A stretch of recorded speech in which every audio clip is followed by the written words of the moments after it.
Opening credits. One Night Only. A Billionaire Contemporary Romance. By Summer Cooper. Auto-narrated using Google technology. Chapter 1. Aaron. Well, F him and F you too, John. I've had enough shit off my fans and the league for one day. I'm going to spend my suspension time in NYC, and if the coach doesn't like it, you tell him I said F him again. I waited for an answer from my agent but didn't hear one, so I swiped the screen to end the call as my limousine pulled into the parking garage. The driver pulled right up to the private elevator for my penthouse and got out to open my door. As one of the highest-paid hockey players in America, I could afford the luxuries life had to offer. One of those luxuries was telling people, in no uncertain terms, what I thought of them, and exactly what I thought they should do with themselves. Even my coach, when he made a bad call. He'd benched me to put in his new favorite, but completely untried, third-rate center who'd cost us the game.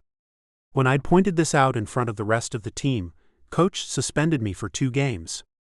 It would only hurt the team in the end, not me. My fans were censored at me for opening my mouth, but my teammates supported me. They knew the deal. Coach had made a bad call. I slid out of the leather seat and straightened the arms of my suit. I might only be headed home, but I'd appear in public in the process of getting there. I had to look the part to keep the adoration of my fans up. I kept my body in tip-top shape, let my hairstylist experiment with my hair in ways that seemed to appeal to the ladies, and clothed myself in only the best. I rode the elevator up to my penthouse and exited it with relief. I could be myself now. The straight ridge of my spine slumped just a little, and the shitty FU grin I always wore disappeared. People loved it. They loved the character I'd built over the years. They loved my arrogance, my rebel attitude, and the way women flocked to me. And flock to me they did. I thought about which beauty to call tonight as I went into my bedroom, ignoring the view of the city beyond the glass-paneled facade. I threw the tailored jacket I'd been wearing over a one-of-a-kind leather chair and trotted up the stairs into the bedroom that had cost me more than some people paid for houses. Clean filtered air filled the apartment, and the slight scent of green apples and maple syrup making me smile. My housekeeper, Jane, had been in with her magical air freshener again. There was just enough of the scent to be pleasant, but not overpowering. I picked up my phone after putting on a black fitted t-shirt and a pair of black lounge pants, trying to decide which lovely lady was going to get the Aaron Davis bedroom experience tonight. I let my natural grace come through as I loafed into the kitchen, my gait changing as it did when I was on the ice. I was a star because of natural talent and the ability to train and enhance those talents. Sometimes they showed through in my private life. The public would never see the real me, the man I kept hidden from the world, because that's not what they wanted to see. They didn't want the scholar who liked to read 19th century literature. They didn't want the romantic who could do little more for hours but listen to music from around the world. They wanted a prick, and that's what I gave them.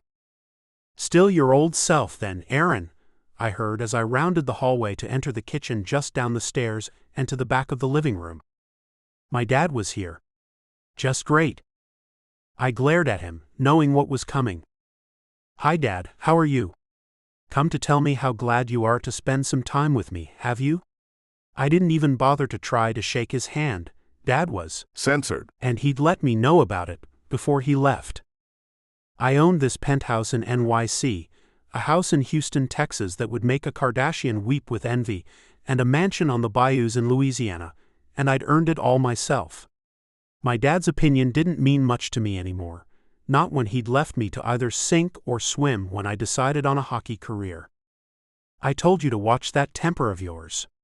The older version of me, with gray hair instead of my light brown, sat at the breakfast nook giving me the same glare I was giving him.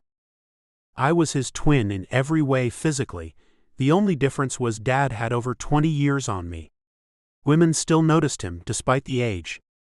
He sat at the quaint little table my decorator had installed in the nook, just behind the glass wall where the view of the city in the afternoon light enough to make your head spin.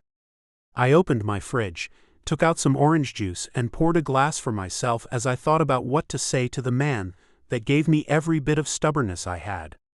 Talking to him was never easy. Coach was good 5 years ago, Dad. Hell, he even showed a spark of genius last year. That's why we made it to the Stanley Cup Finals. He's losing his edge though, and putting the newbie in was bad call. And how much are you losing for each game you miss? With Dad it was always about the money.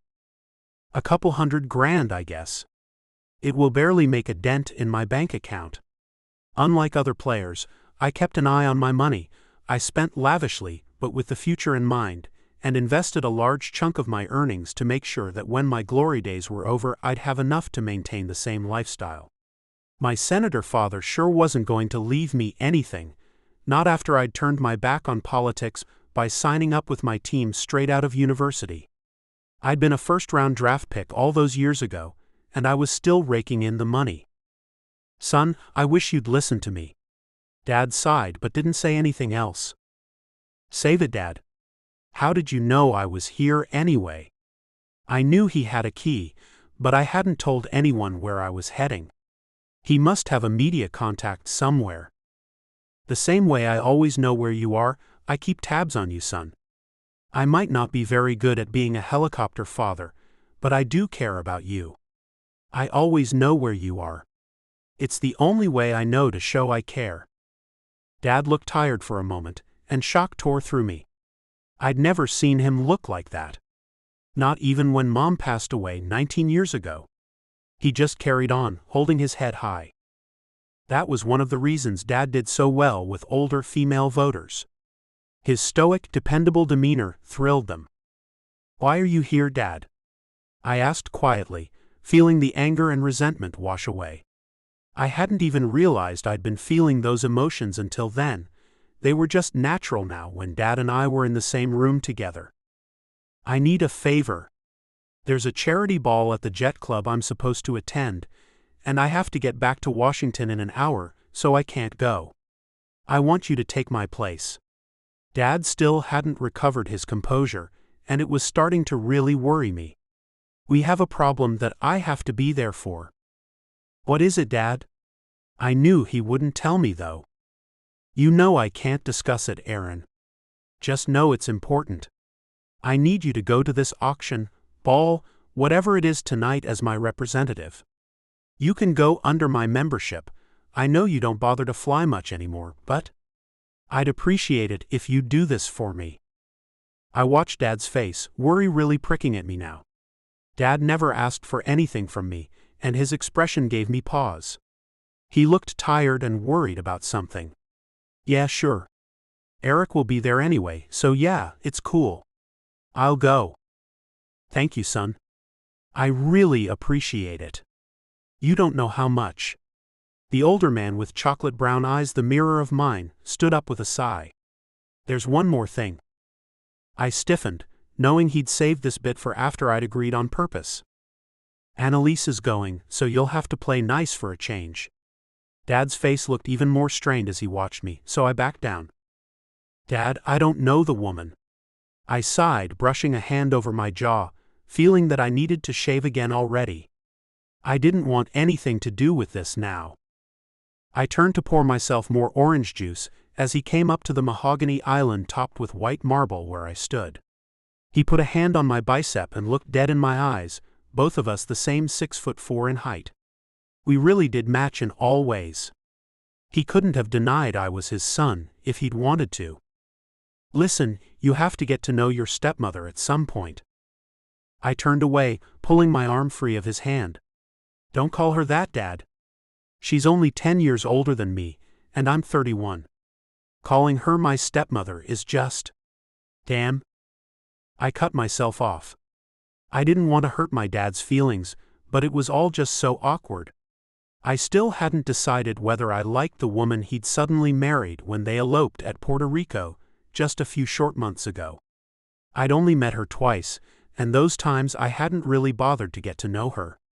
My suspicion was that she was only after a nice retirement fund, but I couldn't prove it yet. Like it or not, Aaron, that's what she is. You don't have to call her mom or anything else, But she is my wife, you know? I don't expect you to fall in love and treat her the same as if she was my age, but damn it, you will treat her with the respect she deserves as my wife." I flicked a glance at his face and knew he really meant it. "Of course, Dad. All right, I'll take her to the ball." He sighed gratefully, and for a moment I thought he'd sink onto the floor, but his hand on the edge of the island kept him upright. "Dad, seriously, what the hell is wrong with you?" I filled another glass with orange juice and offered it to him as he steadied himself. "I'm just tired. I haven't slept in 2 days, and I have a few more hours of work ahead of me. I'll get this orange juice down me, and I'll eat something on the plane. That should help. Don't worry about me, just worry about making sure my wife has a good time tonight." He looked refreshed after a sip of the juice, and his eyebrows, always so expressive, were telling me I'd better do as he asked. I shook my head and waited on him to finish his drink. Never mind, I might have had plans to have a good time at the ball. Now I had to focus on Annalise. The woman was pretty, tall and slim and full of life, with a ton of blonde hair, but I didn't see what had made Dad marry her. She was attractive enough, sure, but the marrying kind? I'd honestly thought Dad was going to end his life as a widow. I told myself I should be happy he found someone. I would be if he'd found someone his own age, someone to make him smile and take care of him. Not a woman young enough to be a lover of mine. "I wish you'd stay here and get some rest, Dad," I said, still shaken by his appearance and unsteadiness. "I'll be fine, Aaron. I've been doing this longer than you've been alive. I just need some food, that's all. I'll have my assistant send you the details, and whatever you need for the night." "Thanks, son, I appreciate it more than you know." For the first time, it occurred to me that he was going to miss the first Valentine's Day he had with his new wife. I guess he did have some making up to do with the woman that was now my stepmother. "No problem, Dad. I'll do my best. I hope to see you soon." I could see now that he was aging, slowing down, and maybe I should put some of my old anger away with him. I was losing time that I would never get back. "Thanks, Aaron. I'll call you." He gave my shoulder a pat, stood up, and left the apartment, leaving me on my own to ponder everything that had just happened. My dad rarely came to the apartment, but he had a key, mainly because I felt as if he should have one. He was my father, after all. It was still a surprise to find him there, though. I'd come in so high on my own indignation, but Dad had brought me back down to earth. He'd given me everything a senator could offer a child growing up, everything but a mother's love and a family life. I'd spent more time with nannies and at boarding schools than I'd ever spent with him. Over time, I'd come to view my visits home as the trial, and my time at the school as my real life. When Mom was still alive, it wasn't so bad. She doted on me and made sure I knew I was loved. She'd wanted to keep me home. She wanted me to have the kind of life she'd grown up with as the daughter of a cab driver. Dad sent me off to boarding school after she died with the comment that men in his family went to boarding school, and that's all there was to it. They'd met at a fundraising rally when Dad first started his career as a politician. Dad had been captivated by the ethereal beauty of the woman he always called his fairy. Mom had been beautiful, and she'd been delicate. Far more delicate than any of us expected. She'd been fine one day, the next she'd suffered a brain aneurysm and passed away. Until that point, going home for the holidays wasn't too bad. I missed my teammates from my school's hockey team, but Mom always made being home fun. My first visit home after my mother's sudden death, a death I'd learned about from someone at the school, not my father, had been heartbreaking and silent. Dad had stayed in his study, and I'd done my best to read the pain away. At 12 years old, it was all I could do. The rest of our relationship had settled into the same pattern. We'd have the occasional lunch or dinner, we'd make an effort around the holidays, but the rest of the year we basically tried to stay out of each other's way. I wished, not for the first time, that I was closer to Dad. His work was more important than me, though. I'd thought Mom's memory would haunt him forever, but I could see now, even she couldn't hold the man back. He'd adored her, but now he'd put her memory away and replaced her. I couldn't hold that against his new wife, but it certainly didn't help me to like the woman. I just hoped she didn't end up pregnant. Replacing me too might be the final straw in a relationship I'd only just realized I should try to rebuild.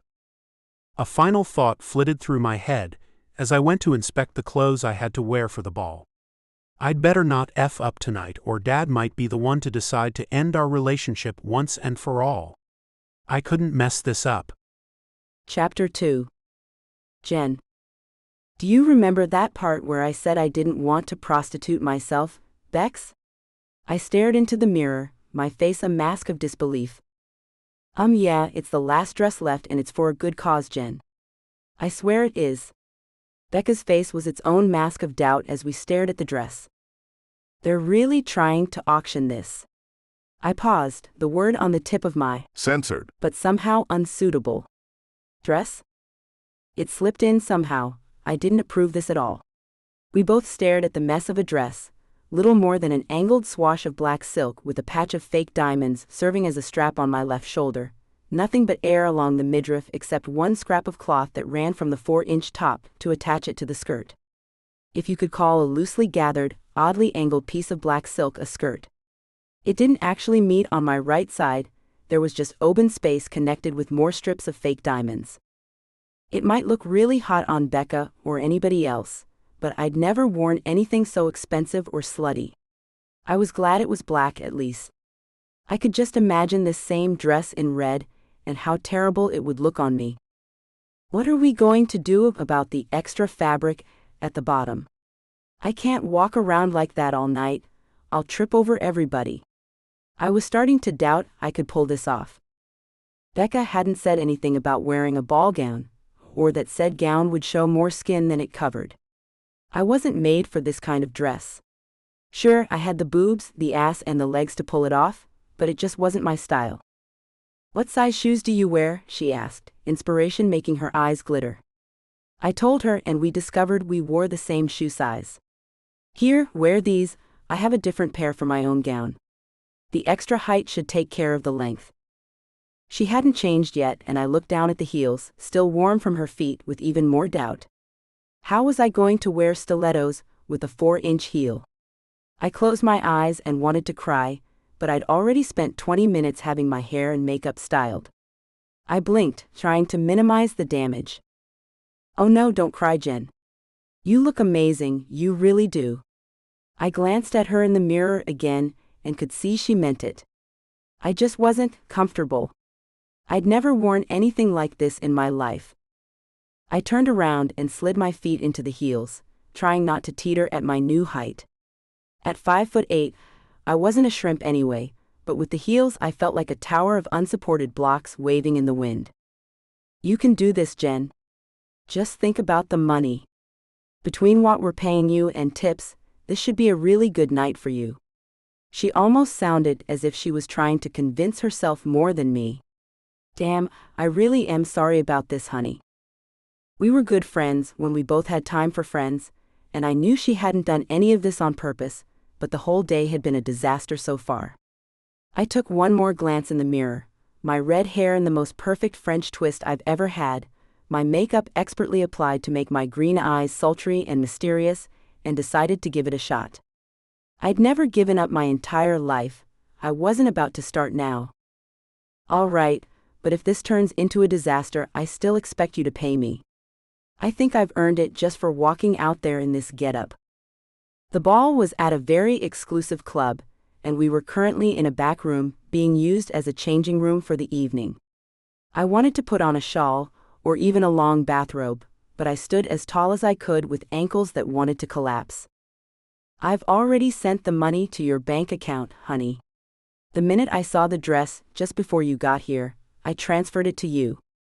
Becca had asked me for the detail before she'd left with the dress in her hands from the store earlier. Good. I gave myself one more doubtful glance in the mirror and tried to make sure the scrap over my boobs would stay in place. There wasn't anything I could do about the skirt, though thankfully the fake diamonds hid my panty line well enough. I was so glad I'd shaved my legs last night. Okay, if you're ready, I'll show you what you need to do. I've made sure to give you the main table, so you'll do well there. Just take your time, and don't take shit off of anybody, including Eric. I know he has an eye for the ladies, and so do his friends. I know 1 or 2 are joining him tonight, so just stand your ground. She led me through the door, and we went out into the sparkling atmosphere of the grand hall that had been turned into a ballroom. White lights and red decorations made the large room a wonderland of romance. A main table had been set up on a dais, and other tables flowed outwards from that point. There was an area for dancing, and a bar set up in a corner. I thought wistfully of a shot of scotch, but I was struggling to maintain my balance as it was. Ah, Becca. Jenn? Eric, Becca's cousin, saw us as we came towards the table and walked over to us. A few guests had arrived, and Eric was busy walking around greeting those that had, but he came straight over to us. Hi, Eric. Jenn's going to be working your table tonight, so make sure your boys don't manhandle her, all right? I have to change, so I'll be back later. Jenn, just take their orders to the bar and bring back whatever they ask for, all right? I'll be back in a bit to help. Becca swiftly turned and disappeared, and only then did I notice she was still in her bare feet. Hi, I said as I turned back to Eric. My cheeks flamed when I caught him checking out the scraps of my gown. His eyebrows rose as he saw I'd caught him, but it was more playful than anything. You sure are cute, Jenn.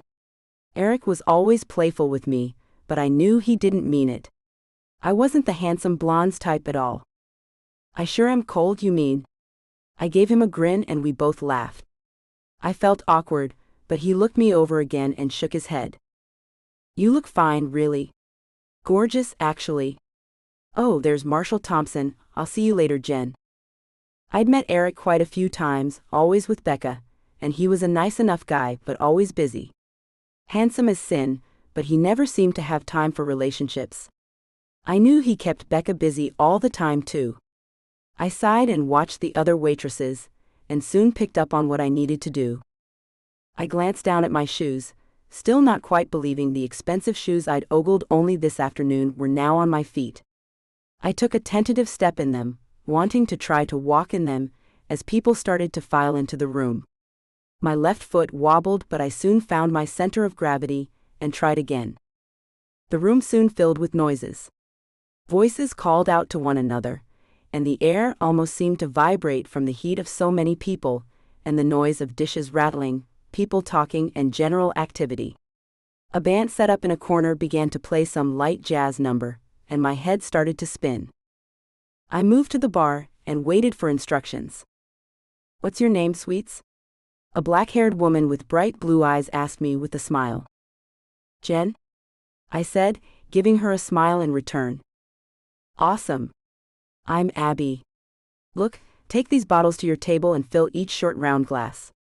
They probably won't even be sipped, but we'll put it out anyway. You look like you're about to fall over from fright, so it'll give you something to do as well. If anyone sits down, tell them your name and ask them what they'd like to drink. Dinner won't be served for a while. Go on now. You'll be fine, just breathe. She gave me a wink as I took the glass. I wasn't really a waitress, not a good one. I knew the basics, but I wasn't even good at that. God, why had I let myself get into this mess? I hobbled over to the table and started filling glasses, but there wasn't anyone at my table. I stood there, fiddling with tableware, and waited for anyone to come to me. I looked around as I waited. A singer was getting ready to start over by the band, and her appearance caught my attention. She was beautiful, and if her voice matched, well, she was looking at stardom. I noticed Eric seemed a bit beguiled and grinned. That might be interesting to watch. Someone came up and sat down at the table. A woman I didn't know, in her late 30s and dressed very expensively. I gave her a smile and stood up straight. Pretending to be confident was a game I'd learned to play long ago. Good evening, I'm Jenn. I'll be your server tonight. May I get you something to drink? I didn't have a notepad, so I knew I had to memorize it all. The woman gave me a polite smile in return and asked for a glass of white wine. I went off to get it with a smile. Customer one down then. I was getting the hang of the heels by the time I walked back with the drink. More people were there, and the next time I made my way back to the table, the drinks were on a silver tray. I felt the glass nearest the edge start to tilt, and panicked, but caught it before it fell over. I'd heard the sound of shattering glass already. I didn't want to be the cause of more. Hey Jen, can you serve the people out on the balcony now that you've got your table settled for a bit? Becca came up to me in a rush, and she took my breath away. She really was. Censored. On legs, but not in the obvious way my dress made me feel. The gown was as perfect as she was, and Censored. appeal just oozed off her. You look stunning, girl. I breathed out, and she giggled before she waved the compliment away. You do good work, and I have a makeup artist, that's all. Are you okay? She looked me over to check I hadn't been murdered yet. I'm good, I just need a minute to catch my breath. I've been dashing back and forth for 45 minutes. I could feel the heat in my cheeks from my exertions. Right, if you take the left at the door to the balcony, you'll find a quiet little private spot. When you're ready, go to the right to where the guests are hanging out. I have to find Eric. She gave me a peck on the cheek before she dashed away, and I smiled after her. I went to the door she'd pointed out, and sighed as I sank into a chair along the private balcony. I could see a lot of the city from here, and it soon caught my attention. Just 10 minutes of peace, I thought to myself, then I'll get back to it. Chapter 3. Aaron. I slid into the seat of the limo when it pulled up in front of my elevator, and tried to think of something to fill the awkward silence. Annalise sat there like a quiet ice queen, stoic and unbreakable. Hi, I finally spit out, unable to think of anything else. I shot the cuffs of my white dress shirt, and was glad I'd recently had the suit cleaned. It was tailored to fit me perfectly, and the modern cut always caught the eye of those around me. Hi Aaron, how are you? She spoke quietly, and I wondered if she'd cultivated that soothing, soft, southern lilt or if she'd been born to it. I'm all right. How are you? Oh right, polite conversation, that's what I should have gone with in the beginning. We'd learned about this at the earliest stages at the boarding school I'd been sent to. Why hadn't I remembered it? A bit disappointed your father's not here, but I'm sure the night will be fine. It's for a children's charity, so I didn't want to miss it. She was on the seat opposite, watching the city fly by as the drivers sped us toward the hotel. She was quite lovely really, and her eyes were kind. Her hair was a soft brown and fell in loose curls down her back. She looked like the kind of woman that could be totally impish one minute and capable and serious the next. The kind that could get things done during the day and be ready for play at night. That sweet kind of lady that you took home to your mother, if you had one. Annalise was perfect for my father, I'm sure, but I didn't want to talk to her. I didn't want to be friends with her or anything other than a man she had to be cordial to, even if it would help my relationship with my father. I smothered a sigh and turned from her, doing my own bit of city watching as the minutes sped by. After a while, I almost forgot she was even there. I took out my phone, catching up on my emails as the minutes passed, then read up on the charity ball we were about to attend, and looked at the items being sold in the auction to be held as part of the ball. I saw a set of rare books I'd like to have, and left a notification that I'd like to bid on the items. I was doing everything I could to kill time, and not have to talk to Annalise. I felt bad when I heard a faint sigh from her, and realized I was being censored to her. I didn't know how to fix it now though. I shot a glance at her, and for a moment I saw deep sadness etched into her pretty face. I really was censored. The sadness was soon gone as we pulled up to the hotel at last. She exited the vehicle in a cloud of pleasant perfume, and I followed behind. She wore a tasteful black gown of velvet and lace, a dress that managed to be beautiful but also sophisticated. I'm sure she'd had an advisor of some kind help her pick it out. Dad had made sure I was always well dressed before he'd let me out of the house when I was at home on holidays, and I remember him sending women to dress Mom. We couldn't be an embarrassment to the senator, that would never do. I felt bad for Annalise for a moment, but clamped down on it as I held my arm out to her to escort her in. She took my arm with a grateful smile, and we walked into the hotel together. People rushed up to greet us, some she knew, others either fans of mine or people that I'd gone to school with. She soon disappeared into the grand hall, looking for all the world as if she was trying to escape the bevy of women clamoring for her attention, while I sought out Eric, the organizer of the ball. My prickish smile had already settled into place by the time I found him. Already I could hear my name being whispered around me, and women were already looking at me with calculation in their eyes. One or two even managed to catch my eye, one with a rather censored wink. I rewarded her with an even censored wink and a devilish grin. I saw her eyes go wide, then lower in speculation. Yeah, she might do for the evening. Aaron, hey man? What are you doing here? Eric looked around when I clamped a large hand around his shoulder, before he turned to me. Is your dad not coming? No, I'm here to replace him, buddy. He had to go back to DC. I hope that's all right. I knew it would be, but asked anyway. I gave my shoulders a shrug to resettle my suit jacket, and looked at my friend. He was looking healthy and happy, always a good thing. Of course it's fine. And Annalise? He looked around again, his eyes scanning the crowd. She's in the grand hall. Where can I get a quiet moment, and a drink? That ride had stressed me, and now the people's whispers were getting to me. I don't know why people thought I couldn't hear them, especially when they said my name so loudly. At any other time, I'd revel in the attention, but not tonight. I'd planned a quiet night of good food, censored and sleep. I'd had to come out to this ball instead.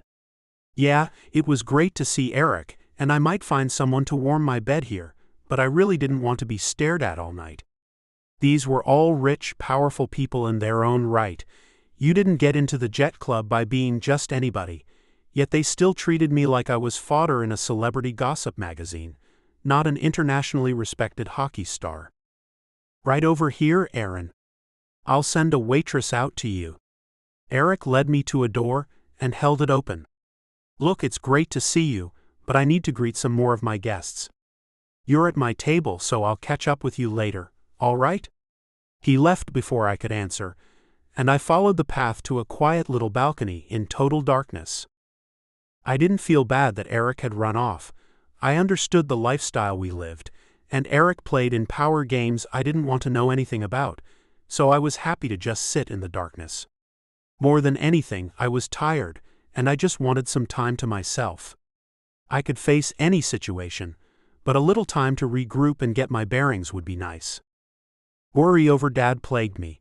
The stress of the argument with my agent and my coach, and the flight suddenly left me tired. I hadn't even rested from last night's game properly yet. I'd got the earliest flight back from Canada, and gone straight home. I'd managed a little nap after Dad left, but it still wasn't enough. Dreams of my coach suspending had played over and over again in my mind, and I'd woken up less than refreshed. I'd rest tomorrow, and for the next week after. I rubbed at my knee, an old injury that would suddenly twinge sometimes. It did that when I was stressed. There wasn't anything I could do about the problems I faced. I had to ride them out. That had always worked for me in the past. As for Dad, I'd have to keep closer tabs on him.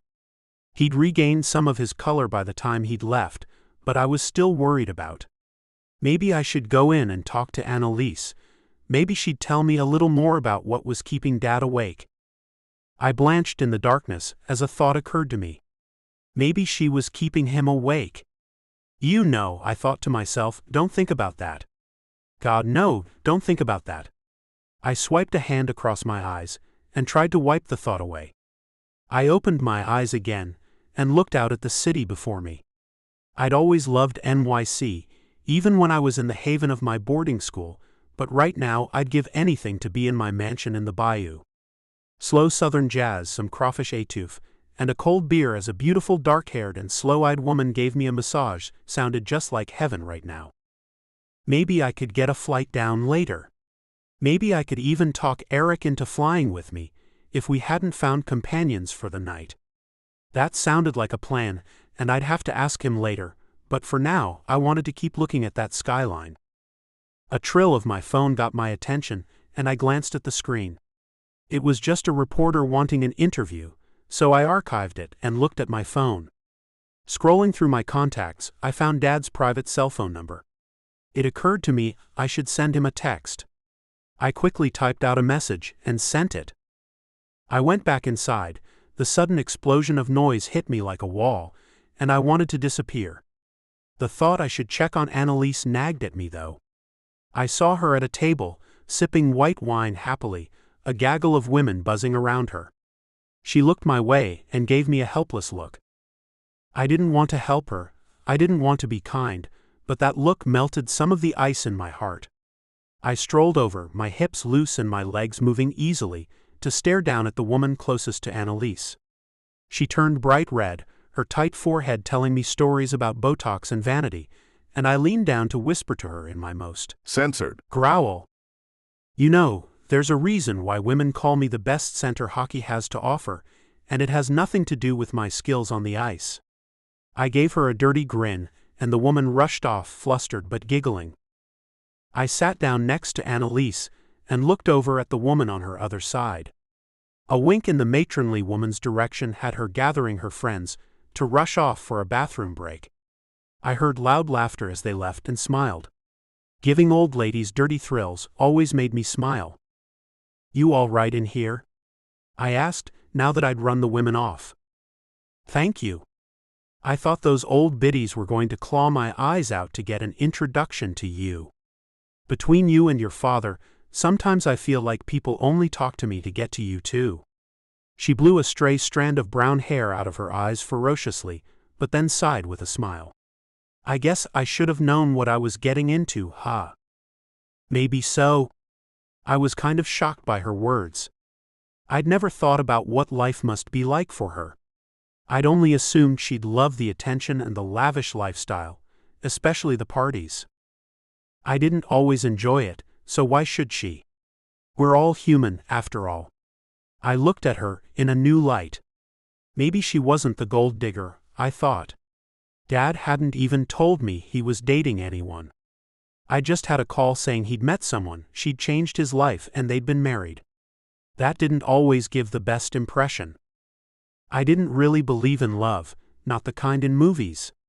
Mom and Dad had loved each other, but Dad had always placed more importance on his career than he did to his family. I'd never really known if he loved me or not. Sometimes I felt more like a legacy he found fault with. I was supposed to be his gift to the world, but instead, I'd chosen to play hockey. I'd thrown our family history out of the window for stardom of another kind, one far less dignified than politics. Well, as dignified as some of those could be nowadays. Thanks for coming with me, Aaron. I'd have hated to be here on my own. I really wanted to come, but I dreaded coming alone. Her words drew my attention back to her. She'd been my stepmother for a few months now, and I didn't know a thing about her. Haven't you been to anything like this before? Please don't tell me you were Dad's secretary, please don't. Oh, I've been to a few things like this, but never this fancy. I'm a history professor over at the State University. We rarely get the chance to attend anything this, well, expensive. The jazz music playing in the background suited the lightness of her words perfectly. So you're a professor, huh? Thank F, she wasn't his secretary. For about 10 years now. That's how I met your father. He wanted some research done on early colonial law, and someone told him to look me up. It's my specialty. Nice. Smart and beautiful, no wonder you caught Dad's eye. I meant it as a compliment, and she smiled at me with gratitude. It wasn't my gymnastics ability, I can tell you that. I'm about as clumsy as they come. She gave me a conspiratorial wink, and I decided just a little bit to like her. Clumsy ain't always bad, is it? Gets the job done. I looked around and saw the old ladies coming back. I'm going to leave you for a little while. Those old ladies look like the grabby type. I'm not sure my bottom can handle it tonight. I'll be back shortly when they've all sat down far away from my bottom. She laughed and waved at me as I walked away. I went back out to the balcony and leaned against the wall. I wasn't supposed to like her, damn it. She'd wiggled under my armor though, and I found her rather endearing, especially when she wrinkled her nose like she had when she gave me that wink. Damn. I felt my phone buzz as I stood there and pulled it out of my pocket. It was just a message from one of my teammates. I replied and tried to send Dad another text when a rather sultry voice broke into my thoughts. Hi, I'm Jenn. I'm serving the drinks out here on the balcony, and I saw you come out. You look like you could use a drink. I looked up to see one of the most beautiful women I'd ever seen, smiling at me. Her dress was little more than the scraps that fell on the floor as another dress was made. She was a goddess. Chapter 4. Jenn. Just let me know if you need anything else. I handed the glass over to a leering man in his late 60s and began a new list of ways I was going to kill Becca for getting me into this mess. Women were glaring at me, men were leering, and all I wanted to do was burn the dress and put on a robe. Maybe a blanket. Perhaps even a nun's habit. I took the tip the man handed me, my eyes going wide after I walked away. Well, at least they tipped well. I was definitely going to make $2,000 out of this night, just as Becca promised. If I didn't tip a tray of drinks on some leering old perv's head, that is. I'd served the last drink to the guests on the balcony, and was planning a retreat to the darkness, when a man invaded my now sacred dark space. A very handsome man. I actually felt my heart skip a beat and stutter, as I looked him up and down, going through a mental checklist. Tall, check. Dark? Well, his hair was light, but his eyes were a dark brown that could draw me in and never let me go. Handsome? Oh yes, a page full of checks there. Wearing an inscrutable expression that would catch the eye of any hot-blooded creature into men, wearing expressions bordering on broody? MMMHMM. Not only was he handsome, he was fit. The suit he wore showed those muscles off to perfection, and I couldn't help the way my eyes moved down to take in a very tight ass as he turned around to walk into the darkness. My hands twitched. I wanted to cup that tight flesh so bad. I slowed, allowing him time to settle into the darkness. Normally I was quiet, I didn't make waves, and while I did all right in the censored department, I wasn't one to seek it out. I just didn't see the point most of the time. Worry over STDs, pregnancy, and the other pitfalls of censored outweighed the little bit of pleasure I got out of the whole mess. And a mess it was, even with condoms. All that sweating and grunting, and you were left there feeling like something more should have happened, but it never did. A tweak of the censored, the occasional thumb pressing into a clit, and a grunt as Mr. Loverman did his thing and rolled away. I just wasn't sure what the fuss was all about. This guy, though, he looked like he might know a thing or two about it. I looked down at the slutty dress I had on, and wondered if I could play the temptress for the night. Was I brave enough to hit on a man I didn't even know? A twinging low in my groin as I thought about my hands on that firm ass told me I could not only try, but that I was definitely going to do it. Then my feet began to move, and there was no longer any question about. I didn't even know his name, but right now I didn't need to. I just wanted to hear his voice, see if it matched the looks, and get near enough to him to try my hand at flirtation. It was totally not my normal style, but something about him was different. I didn't know who he was, but I wanted to. Before I knew it, I'd come up to him in the darkness. I found him by the light of his phone and gave him my best, completely untried, sexy smile. Hi, I'm Jenn. I'm serving the drinks out here on the balcony, and saw you come out. You look like you could use one. He looked up and something in his eyes made my pulse soar, even as my brain was screaming at me to run, before I made a total fool of myself. That's when a half-full glass tipped off the tray and straight down onto his arm. No.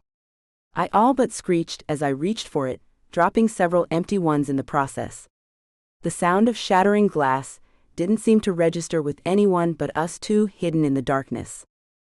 He moved with lightning speed and avoided most of the red wine just as he reached out to steady me. He stood up in one smooth motion and held me close to him as he looked down at me, and I was totally lost in his mesmerizing eyes. Who knew men could have such long black eyelashes? Then my gaze dropped, and I found his lips so close to mine. I held my breath, waiting, lost in the moment completely. This was the kind of thing that happened in my fantasies. It didn't happen in real life. Yet somehow it really was. I could feel his breath on my lips as his head moved down. I closed my eyes, waiting for the world to explode when our lips met, but something else happened. Instead of planting those full dark pink lips on mine, he pulled away. Ahem. Sorry, excuse me, Jenn. Shit. He moved away, bending down to pick up the shattered glass with his bare fingers. He used the light from his phone to find the glass.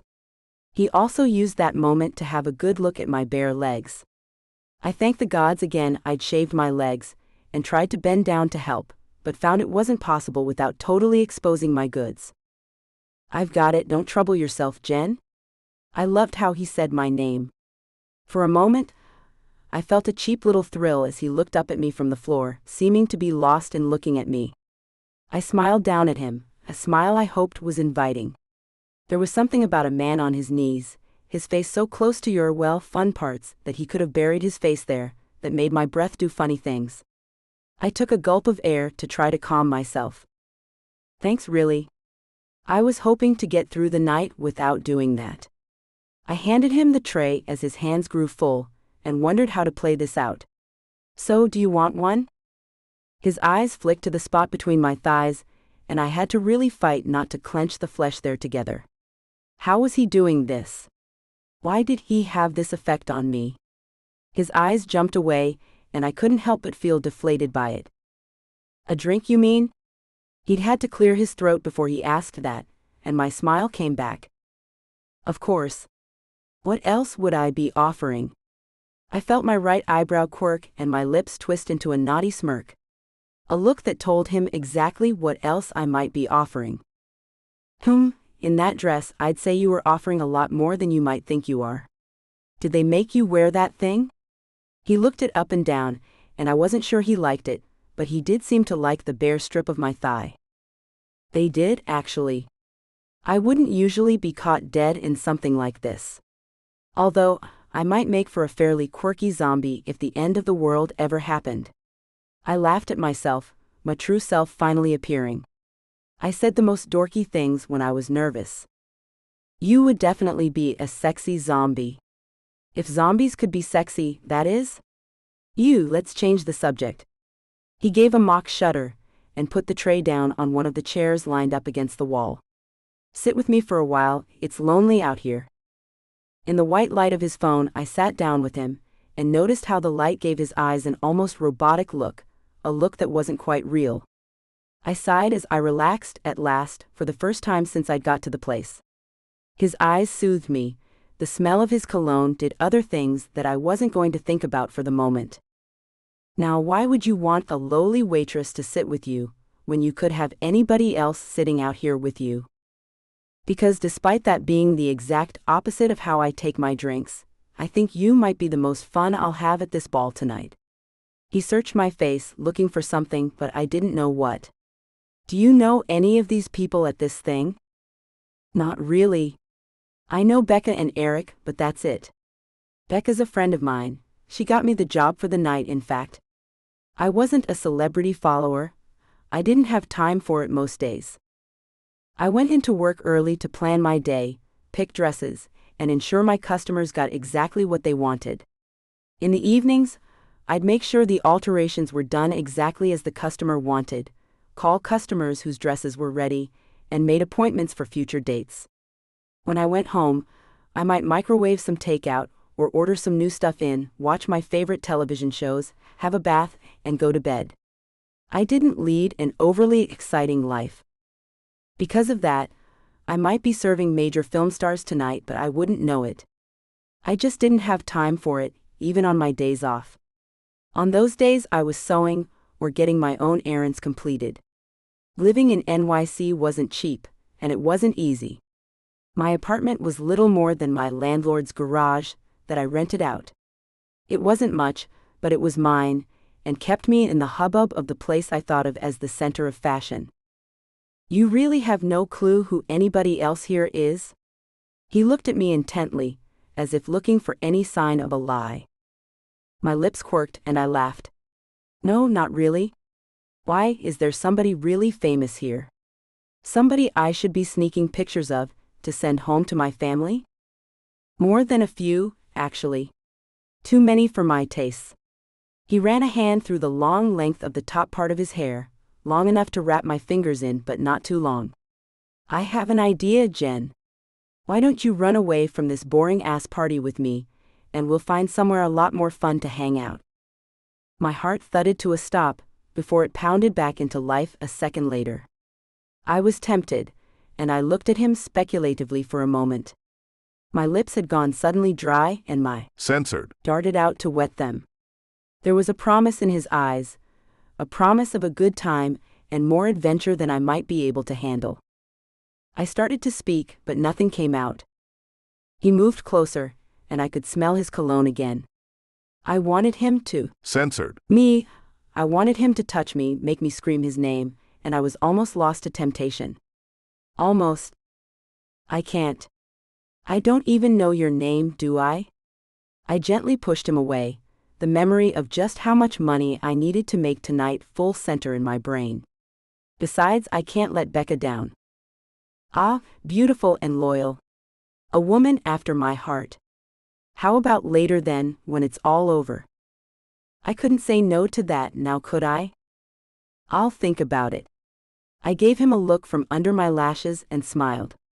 I'm sure I'll see you again before the night's over with. I left him then, despite my feet wanting to turn back, despite my body clamoring to climb into his lap to do things I've never dreamed of doing in real life. A half hour later, I was working my tail off to help guests get new drinks, clearing away the half-full glasses they seemed to leave like a breadcrumb trail they had no intentions of following, and was almost in tears. Those beautiful shoes I'd so admired were killing my feet, my dress kept slipping from my shoulder, and I'd had my ass groped more times than I could count. I wanted to scream and go home, but I needed that money. I'd occasionally catch a glimpse of the man I'd met in the balcony, but he didn't stay in one place long. I noticed he stood around with a censored smirk on his face a lot, and rather than being irritating, I found it rather endearing, even sexy. The man I'd met on the balcony was the real one. This guy was just working a room. I'd left the table to fetch more drinks, and was making my way back when I came to a halt. Maybe that smirk was the real guy, maybe that glimpse I'd caught of him was a total a-hole. I decided he must be, as he sat down beside of a beautiful woman, his arm across the back of her chair, as he leaned over to share a secret smile with her. The woman was one of my clients, and very rich. He must be her boy toy. I berated myself for falling into the trap. He was sitting there with another woman, who was obviously someone special to him. She might even be his wife. I hadn't even bothered to ask if he was married, and I had no idea if she was either. I felt my cheeks flame as I stared at him, anger growing inside me. What? censored God, I hated rich people and the way they think they can just use people. I decided to leave him without a drink, and went back to the bar to clean my tray very slowly. I'd almost made a complete fool out of myself over a guy that obviously wasn't single. But then his type never was, were they? Chapter 5. Aaron. I've really got no idea why these women think I'll introduce them to you. Annalise was leaning over to me, whispering in my ear about her friends in a conspiratorial way that was brand new to me. I felt a grin tugging at the corners of my mouth and swiped at it to hide it as I caught the eye of one of the women in question. Around 60 years old, the woman was giving me a look that would scorch my pants off if she'd been even 20 years younger. I think that one should know better. I whispered back to Annalise, brushing her hair aside with one finger. This was really kind of fun. We were like two women sitting at a table, being catty about the other women around us. I'd had no idea my new stepmother could be so fun. Oh, she's definitely old enough to know better. But smart enough? It would seem not. Annalise smothered a giggle behind her hand, and I had to hide a laugh of my own. I caught a glimpse of the charming and very beautiful Jenn as she made her way to our table, but she stayed at the other end where Eric, Becca, and some of the other VIPs of the evening were chattering away. I couldn't make out the conversation, and didn't really care about the chatter, as I watched Jenn take their orders with a smile that seemed just a tad more brittle than when I saw her last. I hoped to catch her eye, but she studiously ignored me. She didn't even look at this end of the table. I thought it was odd, but maybe something had happened that put her on edge. I knew some of the VIPs, and knew how the men circled their prey just as hungrily as the women. I'd grown up in this kind of atmosphere. I was used to it and could move through it easily without getting bitten. Something told me Jenn wasn't used to it. I watched her and couldn't help the turn my thoughts took. Her hips swayed as she tried to maintain her balance in those heels. Most women learned a walk that made it look like their knees never actually bent, but Jenn was trying to walk normally. It seems she wasn't used to those kinds of shoes. The walk should have looked awkward, but on her, it didn't. Rather, the swaying gait drew the viewer's attention to her bottom, and a very fine bottom it was. I could feel blood surging straight down to my censored and had to shift in place to accommodate the new girth. I was thankful to be sitting down. Normally, I could control myself much better than that, but Jenn brought something new and different out in me. I'd been censored active since I was a young teenager. I'd learned how to please a woman in bed before most boys figured out how to get to first base. I'd also learned about how prolonging the pleasure could be as heady as a drug. I wanted to take Jenn to bed, and I wanted to spend hours with her there, though this sudden erection was making me doubt my ability to last. I turned my gaze back to Annalise and tried to find something to talk to her about. I couldn't think of anything, and she was busy with a matron on her other side, so I checked my phone. Still no message from Dad. "Annalise?" I interrupted with an apologetic look. "What's up with Dad?" "What do you mean?" She looked tense for a moment but relaxed. "Oh, you mean the flight back to DC? Something to do with a lobbyist breaking a law, I don't know for sure." She spoke quietly, so that none of the other guests could hear her, which drew her close to me again. "No, I meant his health," but my words trailed off as the sound of shattering glass broke into our conversation. I looked up to see Jenn nearly in tears as she struggled to pick up yet another broken glass. The organizers really shouldn't have put her in those shoes. I stood up to go help her, but Becca was already there. I settled back into my chair and watched her. I saw her swipe at her eyes quickly, and her head gave a quick joker in my direction, but she didn't look at me. Had I somehow caused her distress? Is that what that joker of her head meant? I went over the events from our time on the balcony, but didn't think of anything that might set her on edge like that. Another girl came up and took our order as the plates filled with our dinner began to trail out amongst the tables. I kept an eye on Jenn, but she never once made it back to my end of the table. I tried to pay attention to the conversations going on around me, but all I could think about was Jenn and getting to know her. Okay, I spent a lot of that time thinking about getting her censored, but for the first time in my adult life, I also wanted to know things. Things like what music she liked, what she thought of the current political climate, where she stood on helping those in need. Did she like to read, and if so, what kinds of books? The questions kept popping into my head, and I don't know whether I had grilled salmon or a steak, because everything lost meaning except for Jenn. I sat back in my chair as the dancing began, and our plates were cleared away. What the hell was wrong with me? This girl with the sweetest southern accent walks into my life, and suddenly I'm in some kind of sappy love. At any other point in my life I'd have run far away, I think, but I wasn't sure. "Come on, Aaron, dance with me, please." Annalise nudged my elbow, and I jumped a little, startled. "Sure, Annalise. Won't you join me?" I stood, offered my hand, and led her out to the dance floor. I'd hated all of those dance lessons I'd been forced to take at the prep school, but as I'd moved into my adult life I'd learned to appreciate the skills that had been forced into me. Women went wild when they learned I knew how to dance properly. I moved Annalise through the steps of a waltz with grace and dexterity. She gave me an impressed look, and I gave her a dose of my censored grin. She swatted my forearm and laughed. You are so much like your father sometimes. I think he cloned me. I don't think my mother actually gave birth to me, I said, surprised I didn't feel any hurt at the mention of my mother. Her death still had the power to sting sometimes. From what I've heard about her, she was an amazing woman. Annalise broached the subject, her own feet moving through the dance efficiently. Dad talks about her. I was surprised. I couldn't imagine him doing so with his new wife or why he would do something like that. I hope he's not comparing you two. Oh no, she laughed, easing the moment of rancor I'd felt. No, he just mentions things sometimes, he can't help it. They were married for a long time, and she was your mother. He did love her, you know. The words made me feel awkward, and I looked away. I suppose he did, in his own way. I spotted Jenn gazing at us, my eyes searching her out and finding her quickly. She was turning away from me, but I saw hurt in her eyes. What the hell was going on? I wanted to hunt her down and drag her back into that balcony, but I didn't want to get her in trouble. She was working, after all. That young woman seems to have caught your eye, Aaron. Annalise observed quietly. She's quite pretty despite that horrid dress. Can you believe they made her wear that?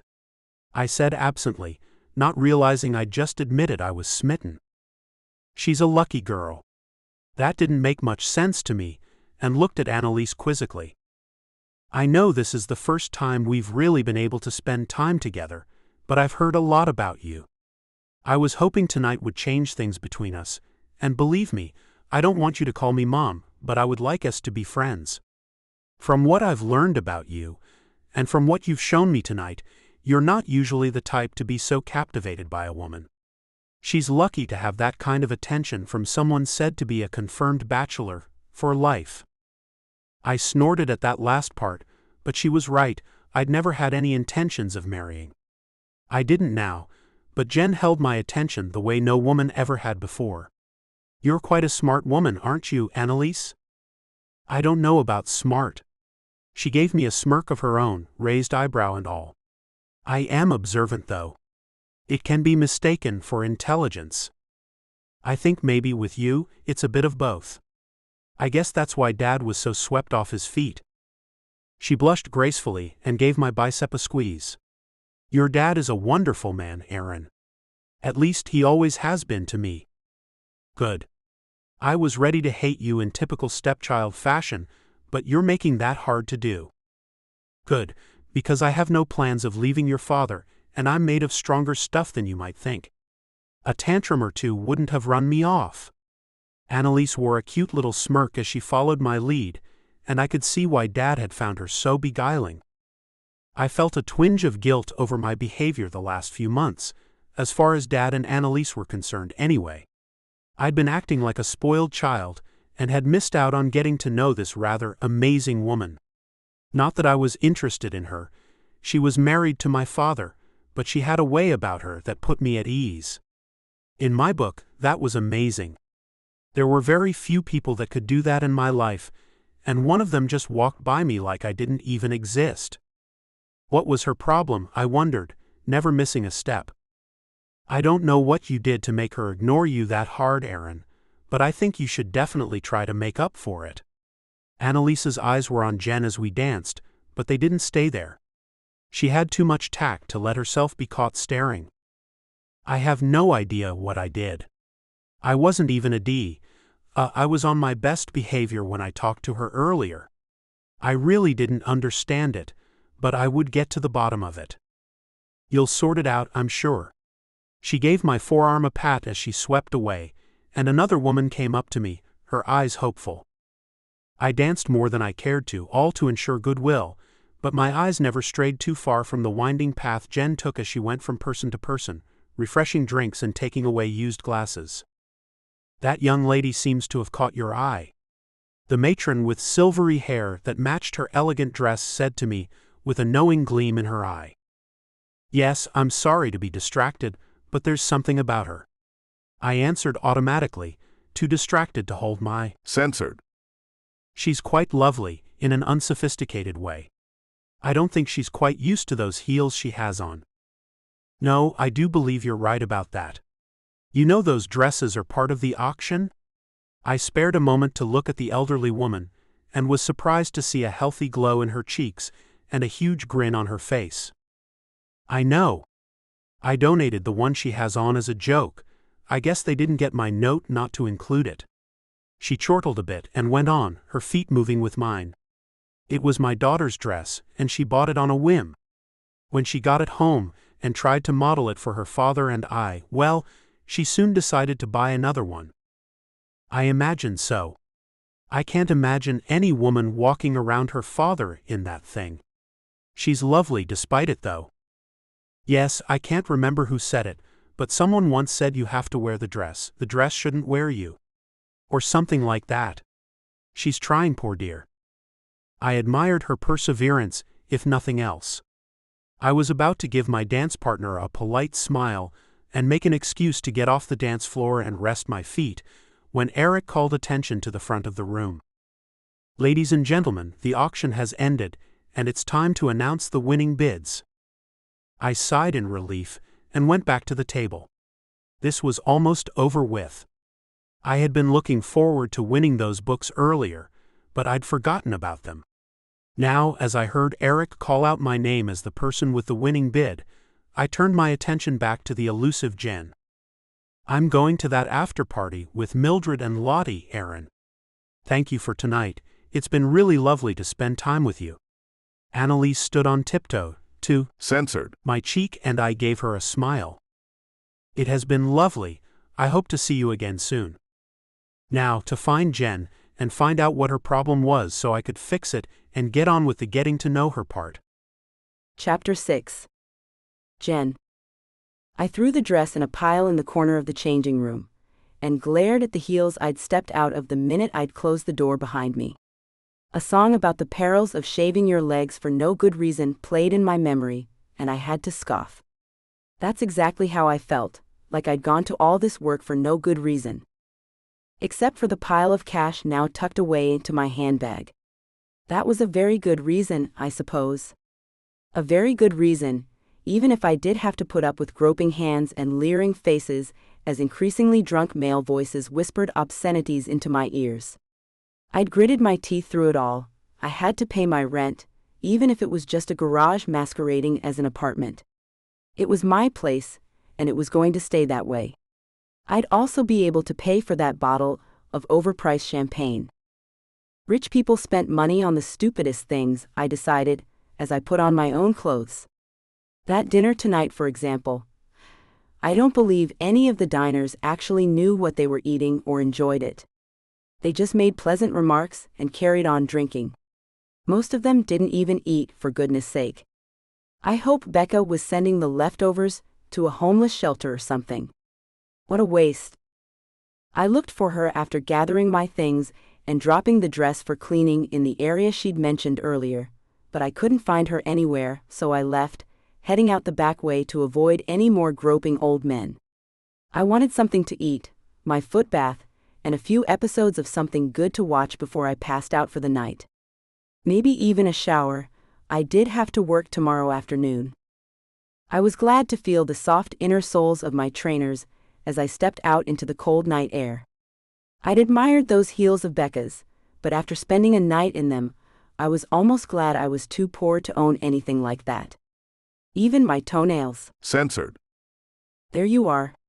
I heard a smooth voice call out as I finally climbed down the short steps to the parking area for the employees.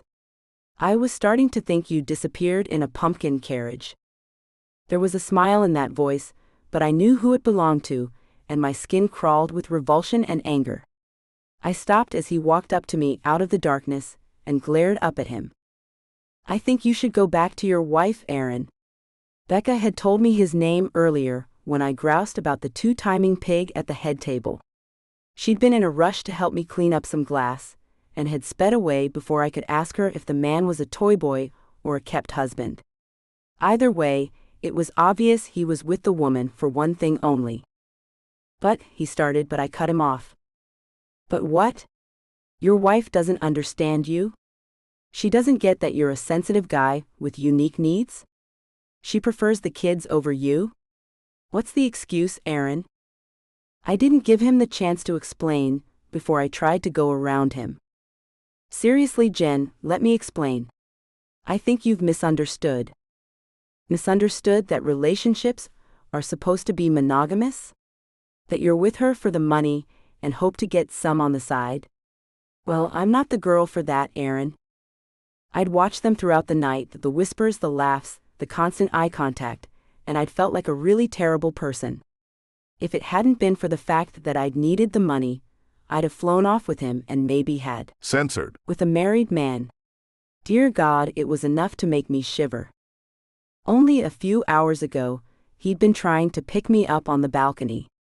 This was the worst thing about rich people out of them all. They thought they could have whatever they wanted without question.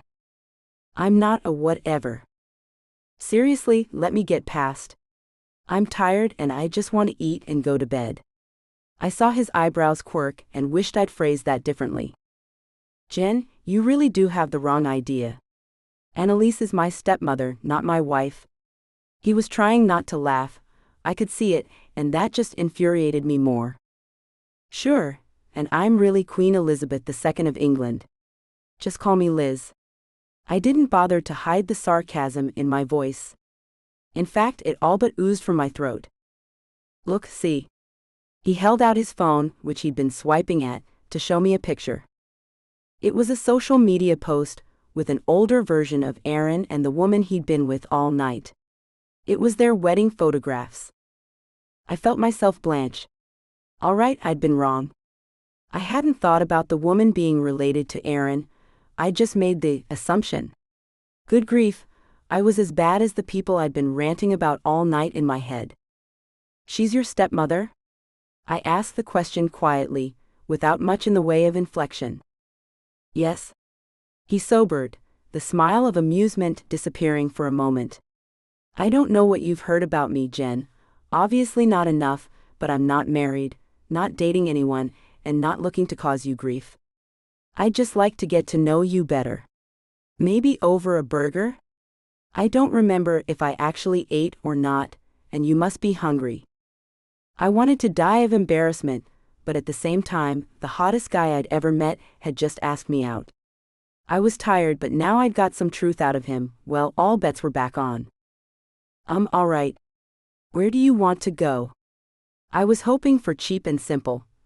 I didn't want to blow all the money I'd just earned on a single meal, and I knew with the company Aaron kept, it was a possibility.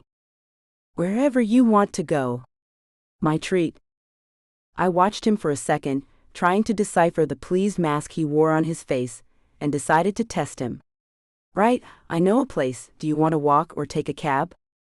How far away is it? A smart move. I rarely used my car in NYC, it just didn't seem to be practical. I'd been planning to call a cab, but the place I wanted to eat was only down a couple of blocks. Just a couple of blocks? Not far, really. This wasn't the test, though. The test would be seeing how he reacted to one of the oldest pizza parlors in the city. A simple place, but one of my favorites. Ah, you're taking us to Lenny's, aren't you? He asked as we approached the place. A simple glass-fronted diner, really, with a well-lit dining area and cheap tables and chairs. This place is the best.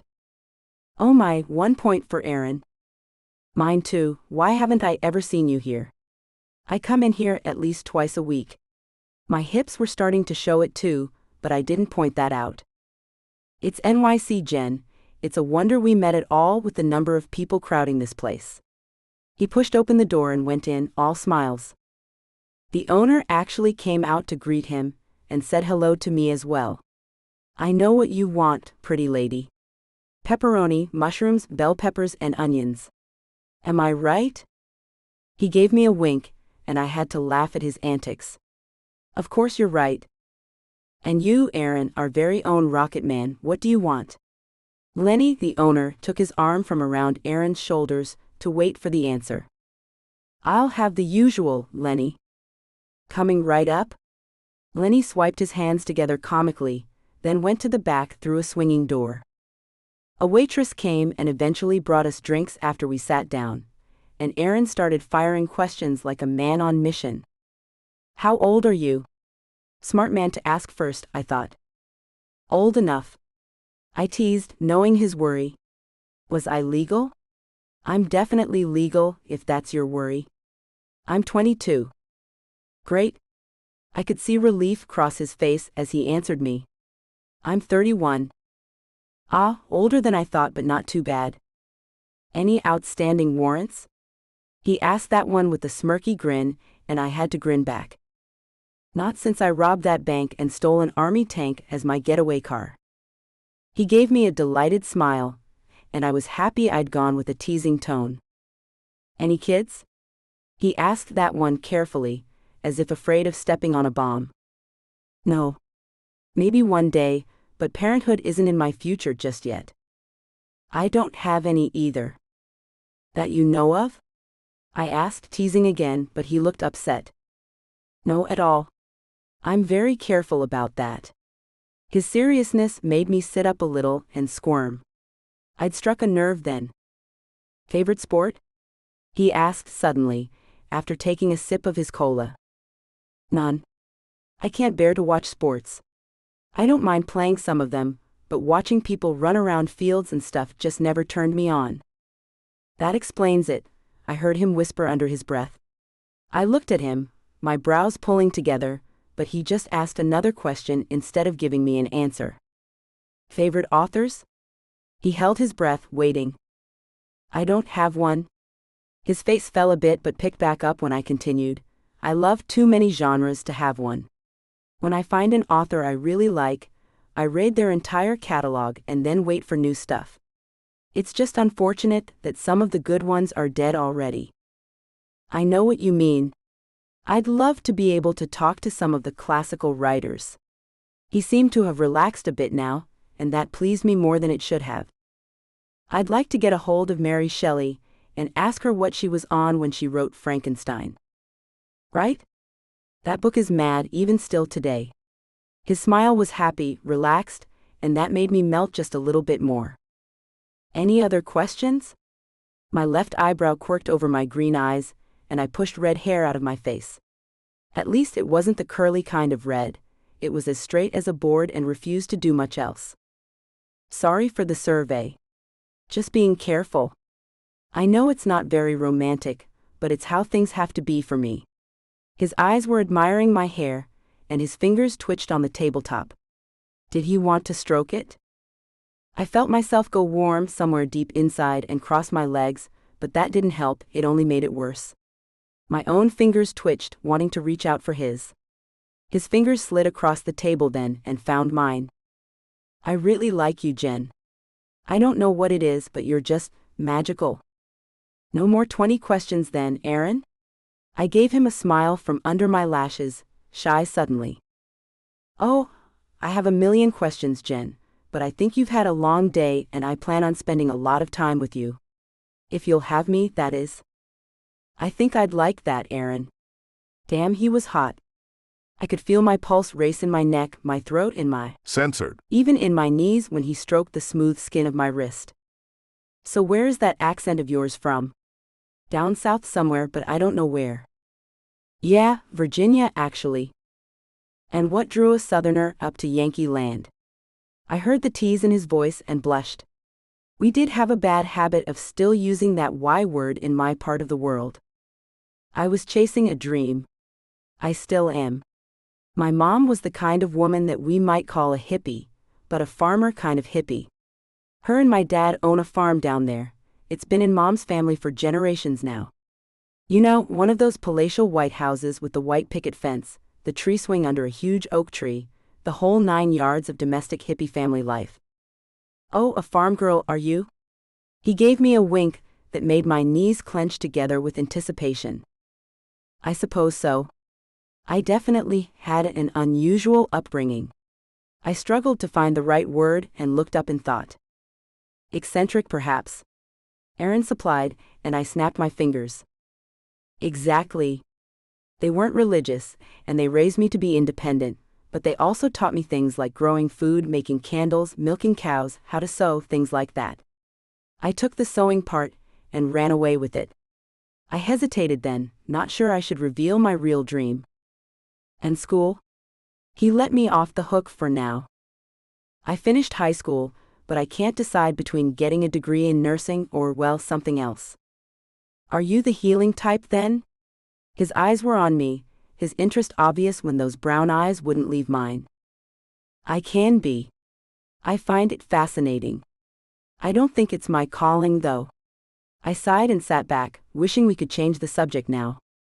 Trying to get into the fashion world was one of the stupidest ideas I'd ever had, even if my designs did sell before I'd even finished a project sometimes. That didn't mean I was giving up on it, though. What is your calling, then? His fingers stroked over mine, learning them, and his touch took my breath away. It took a minute before I could remember he'd ask me a question. Oh, fashion design. I said it flippantly, as if it meant nothing, but deep down it did. I just didn't want him to laugh at me. Are you any good? I looked up because he hadn't laughed. He was smiling, but it was a pleased smile. It's creative and can be lucrative. So, are you any good at it? I think so, but don't we all in the beginning? I think you have to follow your dreams, Jenn. I did, and I haven't looked back. Oh? And what do you do? At that moment, Lenny came back and placed 2 hot steaming pizzas on our table. I didn't bother to ask the question again, because I was too busy eating. I'd eaten mine well before Aaron finished his, and looked down with a blush of shame. I thought you must be hungry. It's nice to see a woman actually eat, he said before munching his last bite slowly. I blushed some more and took one last long sip of my cola. I'd just made an absolute pig of myself. A quick look at Aaron showed me a man that was done with eating and being social, and my heart began to race again. I'm pretty sure I was done with food too. Now on to other appetites. I just didn't know if I could go through with it or not. Aaron was almost too handsome and too good to be true. I'd already decided I definitely wanted to find out if the beautiful package lived up to the excitement it promised to deliver. Chapter 7. Aaron. I paid for the dinner, even though Lenny tried to brush off my money, as he was overjoyed to see a familiar and very famous face, and we started to walk. So where are we going now, Jenn? I was happy to let her guide us in the direction away from the hotel. Well, I think we should find a taxi and maybe have a bottle of wine. At my place. She said it all in a rush, and I felt my groin go tight. She wanted it, but was afraid to ask for it. I think that can be arranged. I wasn't going to ask any questions in case she changed her mind. I wasn't the kind of guy to take advantage of a lady, but Jenn had made the offer to take me back to her place. I'd let her set the pace, and if she said no, that would be the end of it. I took her hand and hailed a taxi. The third one finally stopped, and we laughed as we slid into the back seat. Jenn gave him the address, and her face turned to me, our fingers linked by one hand. I've never really done this before. Invited a man back to your place? We both spoke quietly, though the driver was playing some rather rousing instrumental music. Yeah, well, yes. I've never invited anyone back, that is. Have you ever? I started but let the words trail off. She caught my meaning anyway. Oh yes, I'm not new to that. Just to this. Her eyebrows did a wiggling dance, the perfectly sculpted arches dancing on her forehead. I have to admit, I wasn't the kind of guy that went after virgins anyway, but I think it might have been one of the world's best gifts if Jenn had been. I brushed the thought away, and pulled her hand into my lap, letting the back of her knuckles brush against the erection I'd basically had since I first set eyes on her. You're safe with me, Jenn. If you say no, that's the end of it, understand? I saw trust in her eyes, and eagerness that only made me harder. How far away did she live? I looked up to see the driver coming to a stop on a residential street, and saw Jenn reach for her purse. I let her pay for the ride she insisted, saying she'd have taken one home anyway. I wasn't new to NYC. I knew there were some strange accommodations badged as apartments, so I wasn't shocked when Jenn walked up to a door in what obviously used to be a garage. I was shocked when she closed the door behind me and pressed herself against me. This scene has been censored to provide a safe and enjoyable reading experience for everyone. Chapter 8. Jenn. I woke up the next morning to the best part of my day. Aaron was still there beside me, his arm flung over my waist as he spooned me. I couldn't move, didn't want to move as I absorbed his solid strength. I reveled in it. There was a gorgeous man behind me, one that had set my world on end the night before. I placed my hand over his against my flat stomach and smiled. This might be the one and only time I got to wake up like this with him next to me, and I wanted to take everything from it that I could. He just felt right behind me. I gazed at the wall of my tiny garage apartment with hope that maybe I'd see him again. I reached for my phone when it buzzed, and saw that my boss wanted me to come in for a quick consultation with a client, and she'd let me have the rest of the day off. I messaged her back quickly. I didn't want to lose that extra income, but I would have liked to stay in bed with Aaron for just a little while longer. It meant I could take a whole afternoon alone with him as a consolation prize, though. I sat up carefully and tried not to wake him, but he made the cutest little groaning sound before he rolled onto his back and yawned. "Time to get up, beautiful?" I smiled at him and brushed my mane of red hair out of my eyes, hoping my makeup wasn't smeared all over my face. "Yeah, I have to go into work this morning for a little while. I won't be gone for more than an hour or so, if you'd like to hang around." "Sure, I might sleep for an hour or two longer anyway. I think you wore me out." He sat up and pulled me to him. Censored. My neck in a way I found provocatively intimate. He didn't go for my mouth, just my neck, and I wanted to melt into him immediately.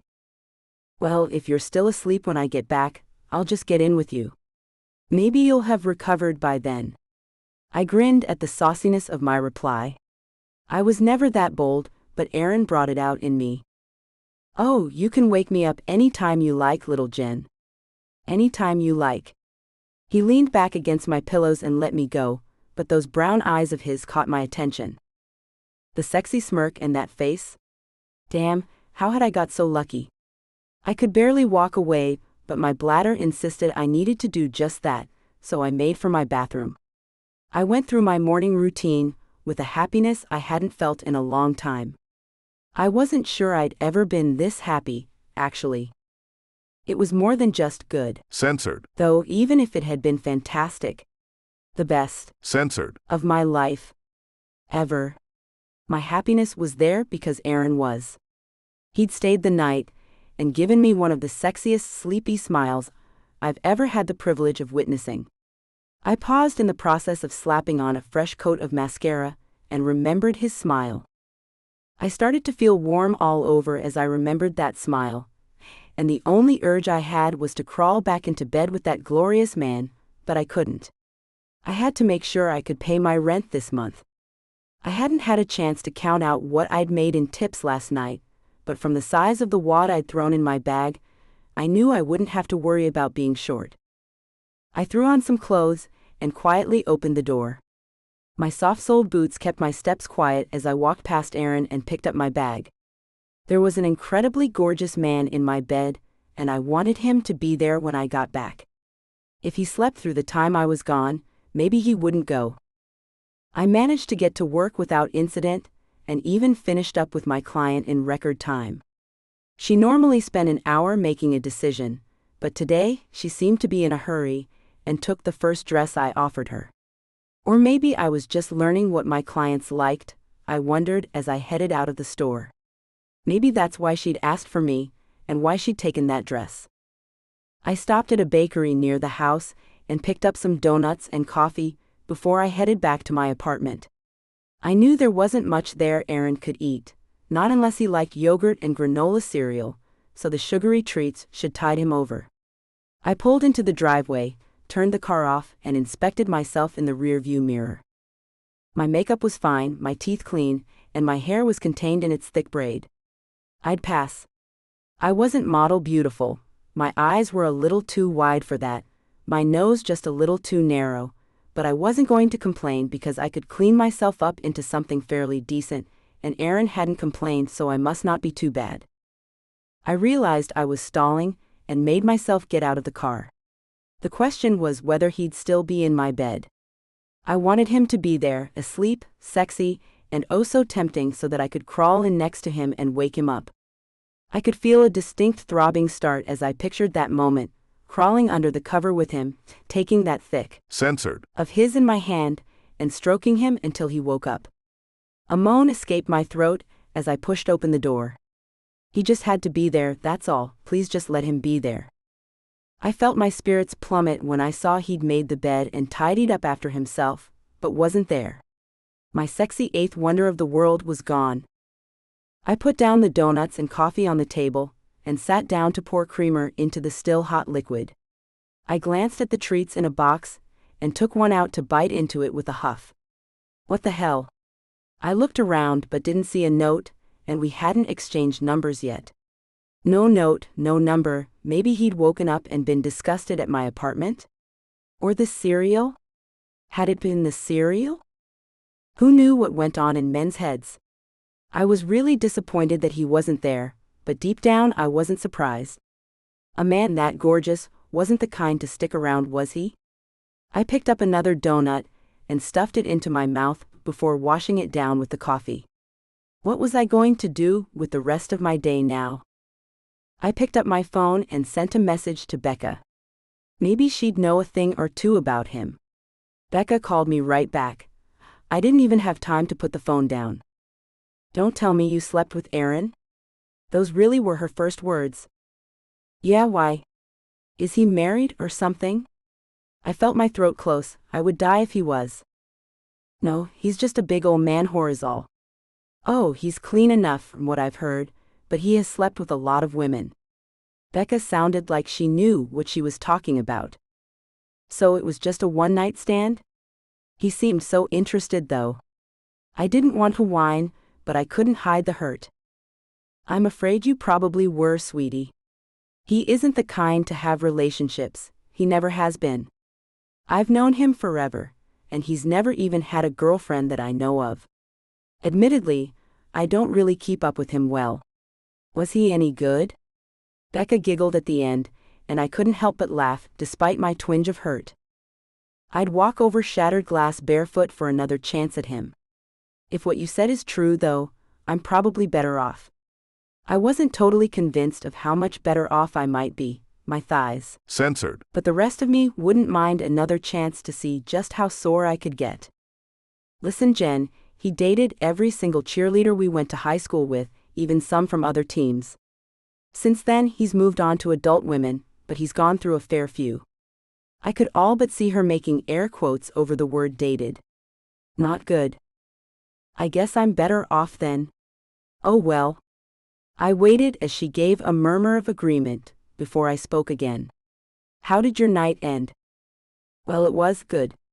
Normally we talked about whatever the hell we felt like. Becca was holding something back now. I could tell. Did you get laid last night, Bex? Is that what you're telling me? She'd sounded like she was in a very good mood when she'd called. I'll never tell. She laughed, and I left my own sadness behind, curiosity replacing it. Oh no you don't. Spill. I just admitted to sleeping with a guy she'd grown up with. She could tell me who she was bumping uglies with. I can't tell you, he's kind of famous. That guy in the parking lot yesterday? Wow. Becca, he's hot. I couldn't actually remember who she'd said he was, but I didn't want her to know that. All I could picture was Aaron's face. Had I been a fool, then? Just a booty call for a guy with a string of them behind him? God, I was such an idiot. I tell you what, my lovely, how about I come over in a little while and we'll watch some movies, have a couple of bottles of wine, and get us both through this? Becca made the offer, and I couldn't refuse. A girls' night in was just what I needed after the Aaron experience. How else was I going to get through the day alone? Chapter 9. Aaron. I looked down at my phone, and it was only then that I realized I didn't even have Jenn's phone number. I hadn't left her a note either. Damn. I brushed my hand through my hair, leaving gouges in my brown mane, as worry made my stomach knot. I'd had a phone call 2 hours earlier, not 5 minutes after Jenn left this morning. It had been Annalise. Aaron? Oh, thank goodness you answered. You have to get to DC, honey. As fast as you can. Your father. She paused, and I could hear a sob in her voice, a sob that made my heart stop. Your father is in the hospital. It doesn't look good. Annalise? What's wrong with him? What happened? I knew he'd been ill yesterday. I should have said something to him, but I just let him go without insisting he get checked. I felt my head swim for a minute, but forced it away. I had plans to make, arrangements to see to. I didn't have time for weakness. The doctor thinks it's his heart. He just collapsed during a meeting. Aaron, please just get here. I didn't ask how she'd managed to get to DC already. Dad was a major player in Washington after all. I just told her to wait for me. Tell Dad?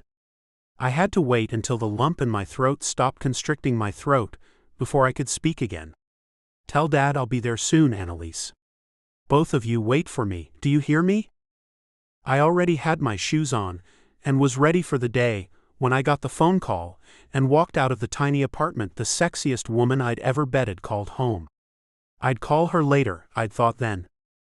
Now I was standing at the glass wall of a hospital in DC, waiting to find out if Dad's tests were clear or not. He'd had a heart attack, and they were pumping him full of medicine while I flew on Dad's jet to get to him. I'd called ahead so they'd prepare it for me. I went to a chair and sat down, memories of Dad playing through my head interspersed with memories of Jenn. The happiest night of my life had been followed by the most terrifying morning so far. I almost wished Jenn was with me, but I couldn't really ask a woman that I barely knew to come to the hospital with me, could I? She'd been so calming, so real. Aaron? Hi, honey. Come on in. Annalise came out to find me and lead me to Dad's room. Is he all right, Annalise? I walked down the clinical sanitized hall, hating how cold hospitals felt. He's going to be fine, Aaron. I promise. He's already complaining about being stuck in a hospital. He wants to head back to NYC already. I don't see a doctor of any caliber clearing him for that today, though. Right? He's okay. I didn't care whether he was performing a 3-ring circus. He was alive, and that's what mattered. He is, sweetheart. I'm sorry I wasn't out here to meet you. They needed me to fill out some paperwork. She put her arm around my waist, and I realized it wasn't that bad. She was a calming influence, and it felt maternal, good really. I let my arm fall over her shoulder, the combination of the spending the evening getting to know her and this emergency making my walls crumble. Annalise, for all that she was so much smaller than me, somehow made it a little less cold in the hospital. No worries. This was the longest hallway I'd ever walked down, I was starting to think. He was arguing with one of the other senators, you know? About your hockey career. They'd heard about your suspension and was snickering to your dad about it, and he got a little bit irate while he was defending you. I stopped in my tracks. Dad was defending me? He's your biggest fan, Aaron. Even if he won't admit it to you. Oh, she's good, very good. You're quite a perceptive woman, aren't you, Annalise? I think you might have mentioned that before, Aaron. Come on, this is his room. She put her hand on a door and pushed. I couldn't help the grin that she gave me, or how it turned into a goofy, tearful smile when I saw Dad's shining eyes look up at me from the hospital bed. Aaron. His voice broke on my name, and he held out his hand. He looked so tiny in that bed. His brown eyes were still shining, but he looked like he'd shrunk, and his skin was pale instead of its normal golden hue. Hi, Dad. It's incredibly good to see you awake. I went to him, took his hand and closed him in my arms in a bear hug. I'm not ashamed to admit, I shed a tear or two as I held him close. I don't think we've ever had such an emotional moment before, not even when Mom died. We were both always too busy, too hurt maybe, to cling together. He'd always done his duty, he'd always taken care of me, but he'd hated my career choice, he'd hated how I lived my life. Or so I'd thought, until Annalise told me he was my biggest fan. I pulled away, wiped at my face, and sat in the chair at the side of his bed. So Dad, the next time I ask if you're all right, will you blow it off so easily? I gave him a pointed look, and I got back a grin that was a mirror of my own. Probably, son. I'm too mean to kill, aren't I? Ah, that's where I got that from then. I expect you're right, Dad. I'm glad you are too. I let him sit back and breathed a sigh of relief of my own. He was going to be fine this time. I had a lot to think about, and I did a good portion of it while Dad slept, the medicine he'd been given kicking in not long after I'd sat down. I'd lived my life very selfishly up to this point, and all of that had changed from the moment I met Jenn. She hadn't even been in my life for 24 hours yet, and already my world had turned upside down. I knew this was Dad's second chance, and maybe it was mine too.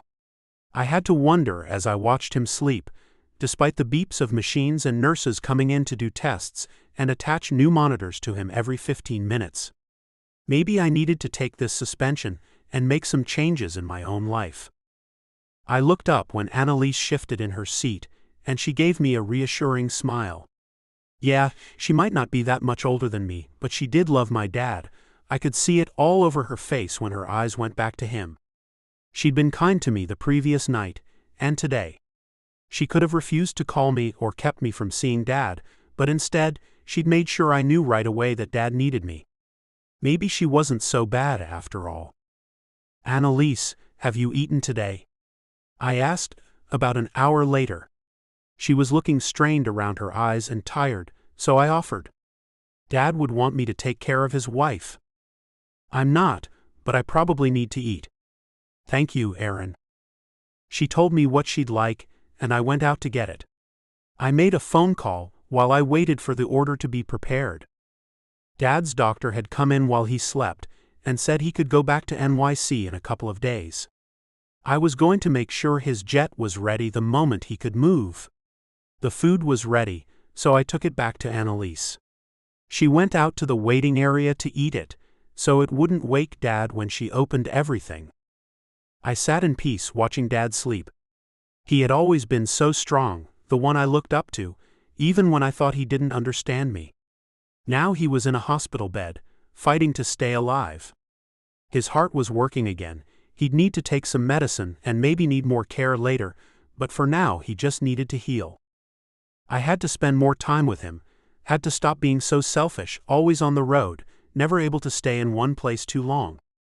I was either on the road with my team or simply searching for something to fill my time. Something to make me whole, I realized, as I sat there looking at Dad. Jenn's face flashed before my eyes. Maybe it was way too premature, but something about her smile, the goodness in her, made me think that maybe she was exactly what I'd been looking for.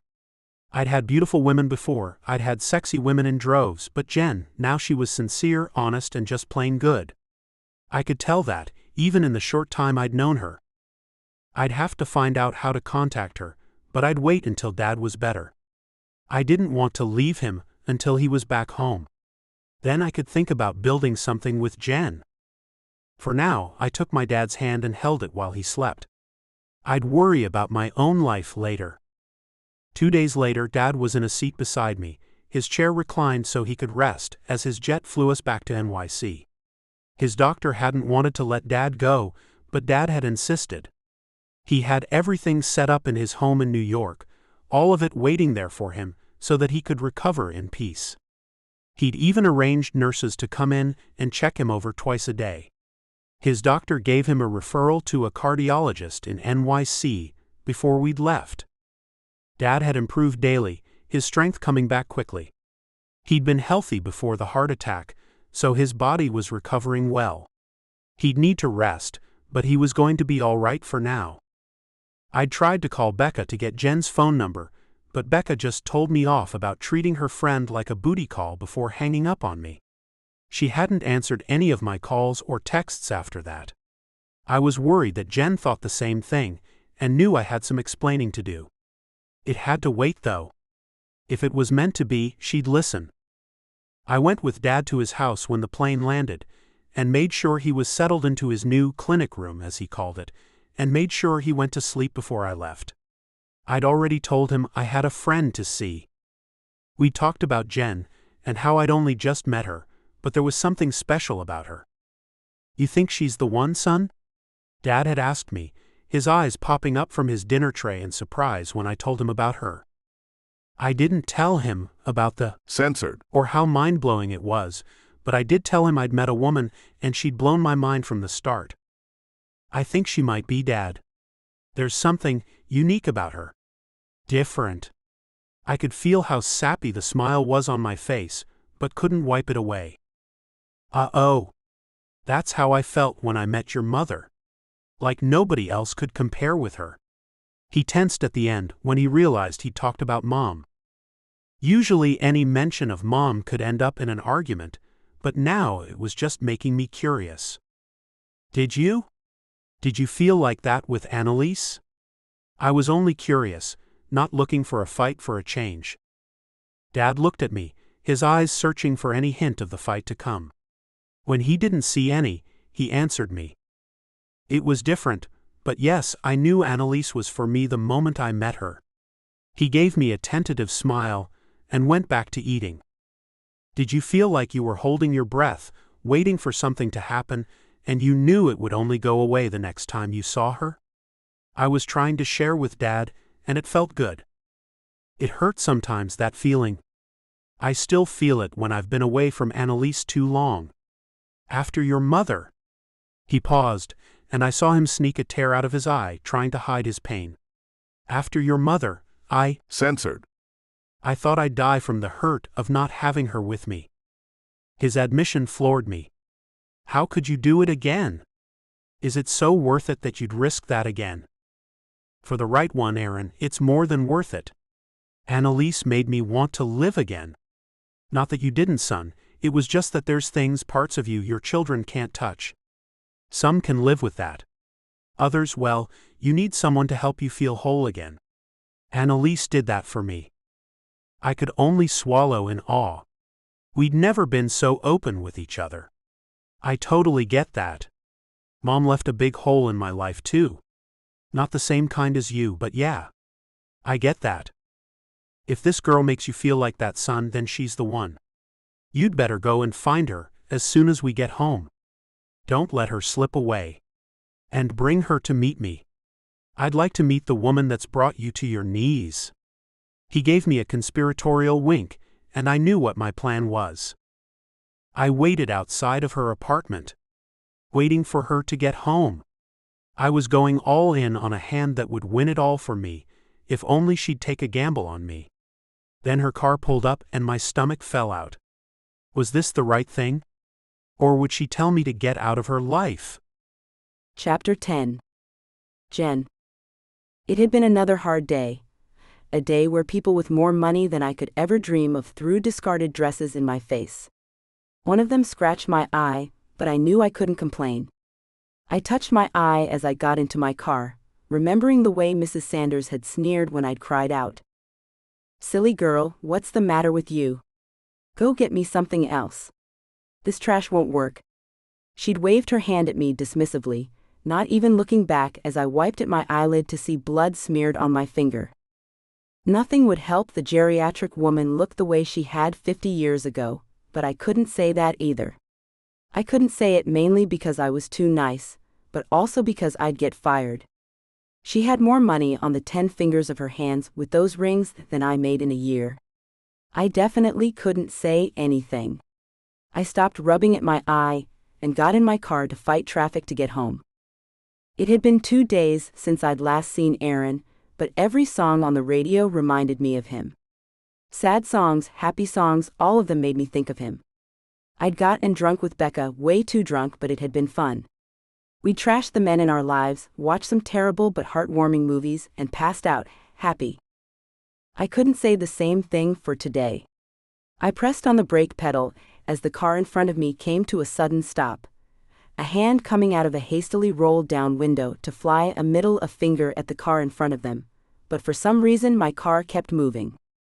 It all happened in slow motion, and I watched in disbelief as the car ahead of me kept getting closer. My car hit theirs, my head slammed back against the headrest, and I clenched the wheel at the same time as my teeth clenched together sharply.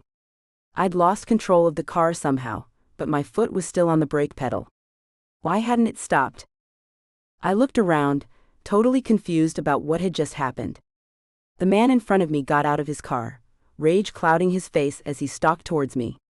I'd heard glass shattering and an awful crunch as my hood met his bumper, but he didn't look injured. When he kept walking, I turned to find out what had his attention.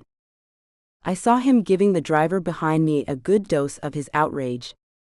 The first guy was tall, with olive skin and black hair, in his early 50s perhaps.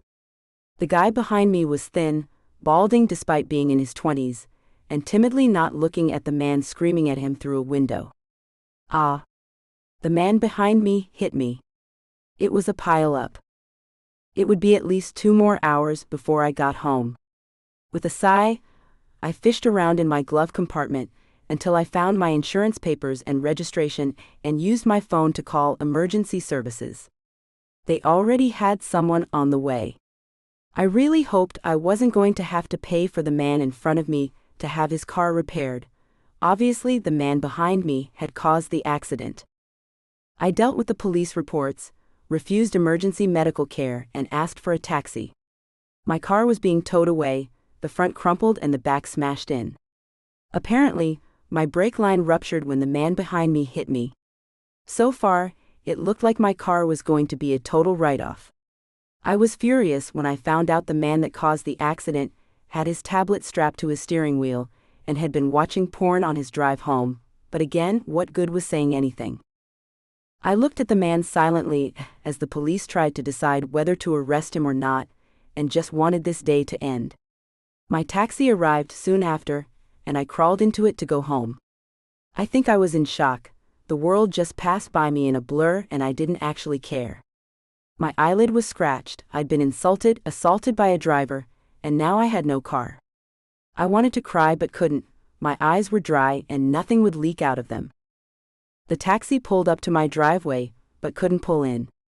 There was a sports car sitting there, one I knew didn't belong to me or the owner of the house, but still it was there. Had some rich guy come in and bought the house without the owners telling me it was for sale? That would just finish this day off perfectly. I walked past it, sneering at it in contempt.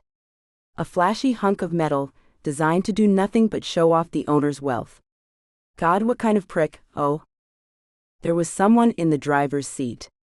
Aaron. And he was asleep. He'd walked out of my house 2 days ago, and what? Now he wanted number 2 in the slums? I knew he must have had money to be at that ball, but that car cost way more than I'd make in a lifetime at my current job. I pecked at the window, looking around to make sure nobody saw me. What was he doing here? Why had he brought this car to my neighborhood? People were going to think I was a prostitute or something with this flashy thing outside of my apartment. What are you doing here? I glared in at him. My scratched eye twitched as it began to itch, my body responding to the stress of the day by producing sweat. I glared at him through the window as he woke and blinked at me in confusion. Jen? What are you doing here? I live here. What are you doing here, Aaron? You left 2 days ago, and I haven't heard a word from you since. I'm not just some skank you can F and leave, you know? I hadn't actually meant to say that, but it came out anyway. I didn't mean to. Let me explain. His words were muffled until he opened the door and stepped out. Please just give me 5 minutes, Jen. No. I said, and turned to leave him in the driveway. I was not going to be some rich guy's toy. I almost blushed just thinking that word, but my anger had already made my cheeks flush. Maybe I could sew him into some mohair or something itchy and leave him in my driveway to itch to death, I thought, as I pushed open my door. Or maybe some wool, maybe he's allergic to it. Jenn, please? My father had a heart attack, and I had to go out of town. Those words stopped my forward momentum. What? I asked, turning to look at him in horror. I got the call that morning. I was going to take you out when you came back, take you to lunch, and I really wanted to spend the day with you, but I got a call to come to Washington. My dad was rushed to the hospital. I've been there the last couple of days. Oh my God, Aaron. I'm so sorry. Wow. How is he now? I opened the door, all forgiven in an instant. No wonder he'd just disappeared. I remembered what Becca had told me, but something about the guy was just screaming at me that he was special. It was more than his looks, and it definitely wasn't that atrocious car, but something in his eyes.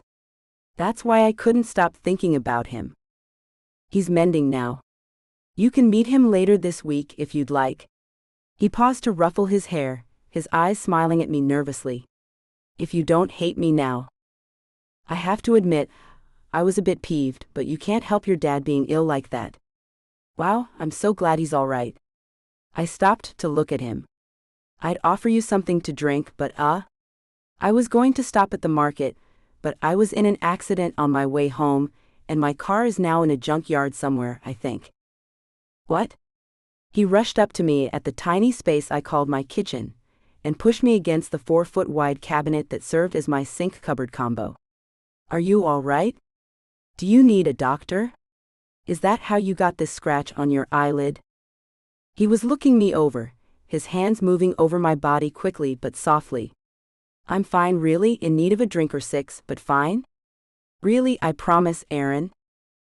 I looked up at him, wanting to reassure him I was fine, but our eyes collided, and I forgot about the world as I became lost in his gaze. Those really were a gorgeous pair of brown eyes, I thought, right before he censored me. My heart skipped a beat.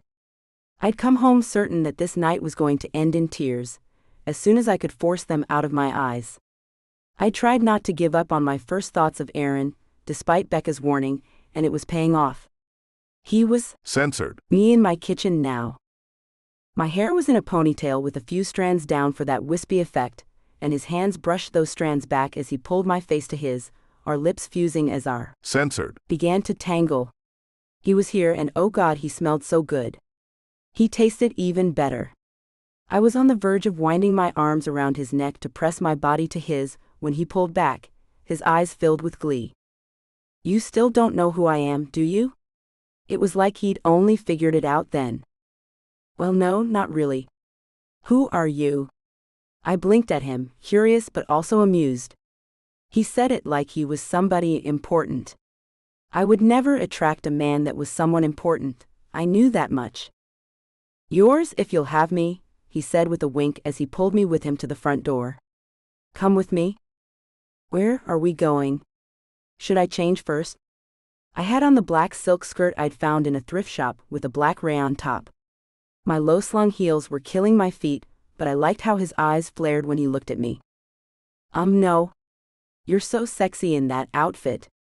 He grinned again and pulled me with him. Come on, let's show you my world. You might run away screaming when you see it. It's crazy. Shit, Aaron, who are you? I got into the car when he pulled the door open for me. I got into the luxurious seats and couldn't help but feel out of place. This wasn't my world. This was way too ostentatious for me. Okay, I thought, the guy has money, he thinks he's important, I can work with that. Somehow. I've never been impressed by wealth, I see it every day after all. It seems to make people giant. censored And I didn't like that. I didn't want to be a fashion designer to be rich, I wanted to make people feel beautiful. Sure, we'd all like to have enough to be comfortable, but rich? That wasn't for me. When Aaron drove us to the east side, I started to get nervous. He drove up to some huge building with a marble facade and gold lettering on the somehow discreet sign. Shit, money, lots of money. My eyes went wide as I looked over at him. Oh, this isn't good. You live here? He pulled up to the front without saying a word and got out. When he handed the keys to a doorman, I gulped. Shit. This is the building where I live, yes. He wiggled his eyebrows at me and took my hand to guide me inside. I usually don't let them park my car, but I want you to know it all, Jenn. He pressed buttons on the elevator and we rode up and up and up. To the very top. Holy shit, he owned the penthouse. I gulped again and looked at him as I edged to the other side of the elevator. Are you all right? The elevator dinged, and the doors opened to expose a wall of glass and light. Shit. I was about to panic. I could feel it swelling in my throat and in my... Censored. Aaron was someone important. The hockey player in the poster on the wall just outside of the elevator door stared back at me. That's you? I asked, pointing at the poster stupidly. He murmured, a smile playing over his lips as he took me in. Oh. I couldn't think of anything else to say. So you're famous? A little, yes. Oh. I was totally winning the eloquent contest. Are you all right? He sounded like he was enjoying this. You're like really famous, aren't you? I looked over his apartment, taking in his obvious wealth. I couldn't live up to this sort of thing. I am. And do you know what? I'd give it all up right now for you. He moved to me and pulled me into the living room area. My eyes darted to his, and I wasn't sure what he was saying at all. I barely knew him. I'd only just learned his occupation, for crying out loud, and he was offering to give it all up for me? I know it's crazy, Jenn, but I can't get you out of my head. I didn't want to go to that Valentine's ball, but I really think it was fate. He took a deep breath, and I could only watch as his Censored. Expanded, my body instantly hungry for his. I had been since he'd Censored. Me, I'd wanted him again and every night since that first night. Can you give me a chance, Jenn? Aaron, this isn't my life. I held my hand out helplessly to the windows and the NYC skyline outside of them. I want you in my life, Jenn. I want to know who you are. I want to share my life with you, after we've got to know each other, of course. He stopped to scoff at himself. But yeah, I really want to know who you are, Jenn. I could only look at him, then the skyline for a long moment. Okay, but I don't want to be this famous, Aaron. This isn't what I want. And you don't have to be, Jenn. Tabloids will never see your face, they won't even know your name if I can help it. I cringed when he said that. What about female fans? Dear God, was I going to get hate mail from rabid fans that thought they could have him if I just die and get out of their way? I'd heard of those kinds of stories. I can't do that part, Aaron. I'm not made for the spotlight. I was backing away without realizing it. I will protect you from that, Jenn, I promise, as much as I can. He was following me, but letting me go if I wanted to. I looked into his eyes that promised me the world, that wanted so much from me. Too much. I wanted to turn and run, but my hand went into his without me even realizing it. Then I was in his arms, and I just couldn't say no. He was pressed into me, hard, hot, and so freaking tempting, when some woman walked in and interrupted us by letting 2 bags drop on the table in front of us. We pulled apart and looked at her. Sorry, my love, he said with a contrite grin. Who's she? The woman asked, a middle-aged but very pretty woman. Who's she? I parroted, staring at the two of them. Was this another lover? Aaron blushed and looked away. Chapter 11. Aaron. I watched Jenn's face, slightly amused by her indignation. She was angry now because she thought my housekeeper, Jane, was another lover, but she was also showing that she cared about being with me. Good. Jenn, this is my housekeeper, Jane. Jane, this is well, I hope to say she's my girlfriend, but she hasn't decided yet. Her name is Jenn, and she's going to knock you off your feet with how wonderful she is. My amusement grew when I saw Jenn deflate in relief, and Jane rolled her eyes and wandered off. I'm not cleaning extra sheets, buddy, so keep it down, she said, looking back over her shoulder. Nice to meet you, Jenn. She's beautiful. She's your housekeeper? Jenn looked at me with confusion, but she'd calmed down now. She is both, yes, but she's also quite happily married to her wife of 20 years. My pointed look was met with a surprised face. Sorry about that. I think it's just been a long day. The smell of food drew her attention, and she glanced at the bag. It's from your favorite place. Her eyes went wide, and she reached for the bag. Really? You got me pizza? I was surprised at her reaction. She acted like I'd just given her diamonds and a house. I thought you might be hungry, so I had Jane go out and get us something. That is so thoughtful, Erin. She leaned over to Censored. my cheek and gave me a hug. I normally eat on my own if Becca is busy, and she usually is. I didn't know how tired you'd be, and had to assume you might not feel like going out after you said about the accident, so I texted Jane to do me a favor. I'll owe her for ages now. I laughed, knowing Jane would never say another word about it, but I would return the favor anyway. That's really sweet of you, Erin, she said, taking a slice of pizza out of the box. I watched her, not the least bit hungry for food, and saw how tired she was. There was strain around her beautiful eyes that should be happy and never sad. Jenn? I interrupted her food fest, and she looked at me guiltily. She wiped her mouth with one of the napkins provided, and turned to me with an expectant look. Yes? Will you be my Valentine? The thought had occurred to me as I watched her eating, and I only wanted to make her smile. But it's already been and gone. A perplexed smile marred her face before she went back to the pizza. Of course the day has, but I meant permanently. The day is just a bonus. I felt my tension ease as she looked at me with a smile in those beautiful eyes at last. I'd be happy to, Erin. Just don't go throwing money at me, all right? I'm not that kind of girl.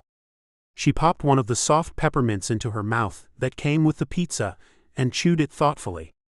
I'm not impressed by your money, you know? I should hope not. My body is far more impressive.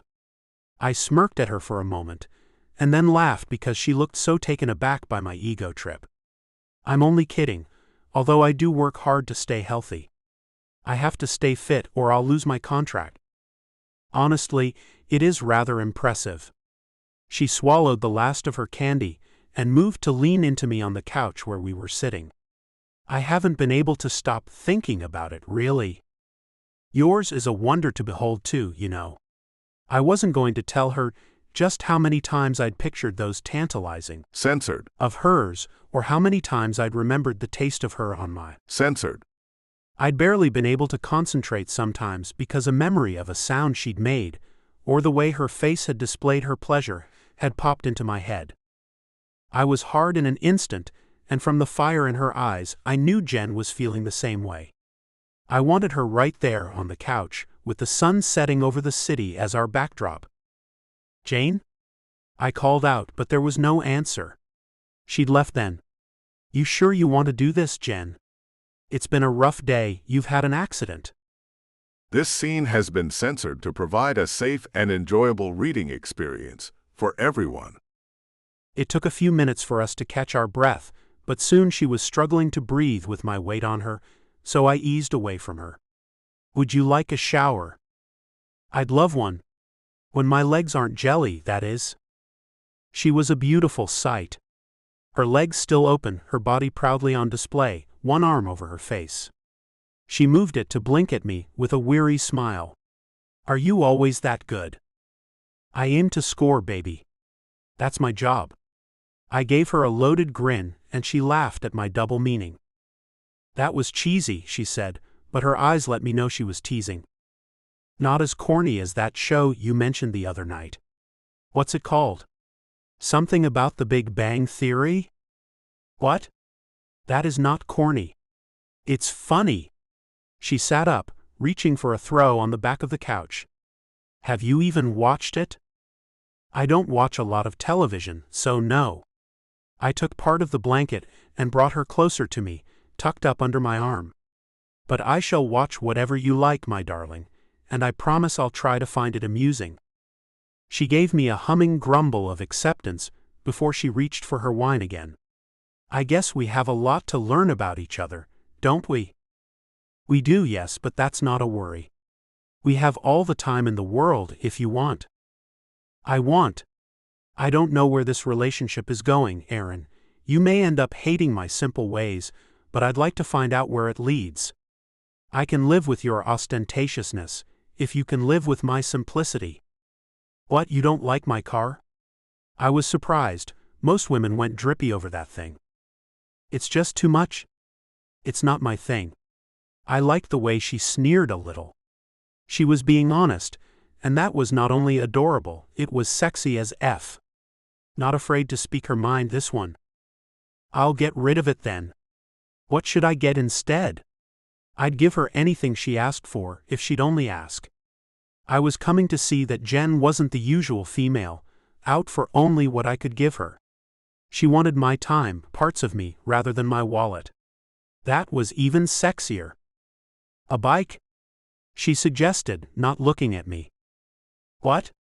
"Like a motorcycle. My contract would be voided." I laughed, but she still wasn't looking at me. "No, like a bicycle." Then she had to smother a laugh, and I realized she was teasing me. "I am not riding around on a bicycle, not even for you. Have you seen how New Yorkers drive?" "No thanks." I pulled her to me more tightly, and the happiness in her eyes was reward enough for the last few days of stress. "Just give me a chance, Jenn, and I'll give you the moon if that's what you ever decide you want.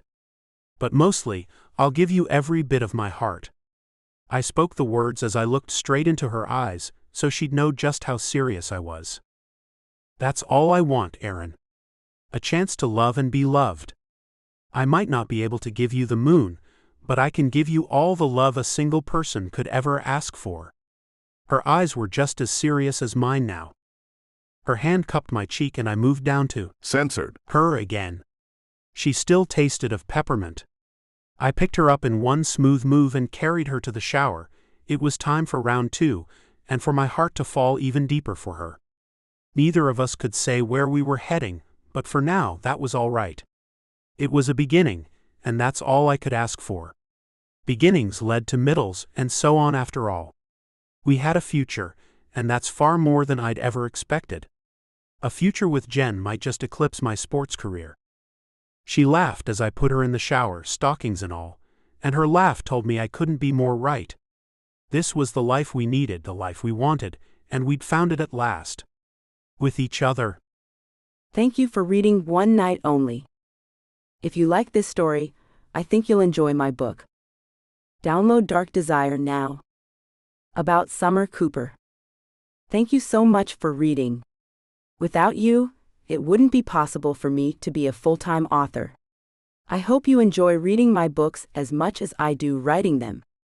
Besides, obviously, reading and writing, I also love cuddling my dogs, shouting at Alexa, being upside down, aka yoga, and driving my family cray-cray. Follow me on Facebook, Instagram, Goodreads, BookBub. Get in touch at hello@summercooper.com. www.summercooper.com. Closing credits. This has been One Night Only. Written by Summer Cooper. Auto-narrated using Google technology. Copyright 2024 by Lovie Books Limited. Production copyright 2024 by Lovie Books Limited.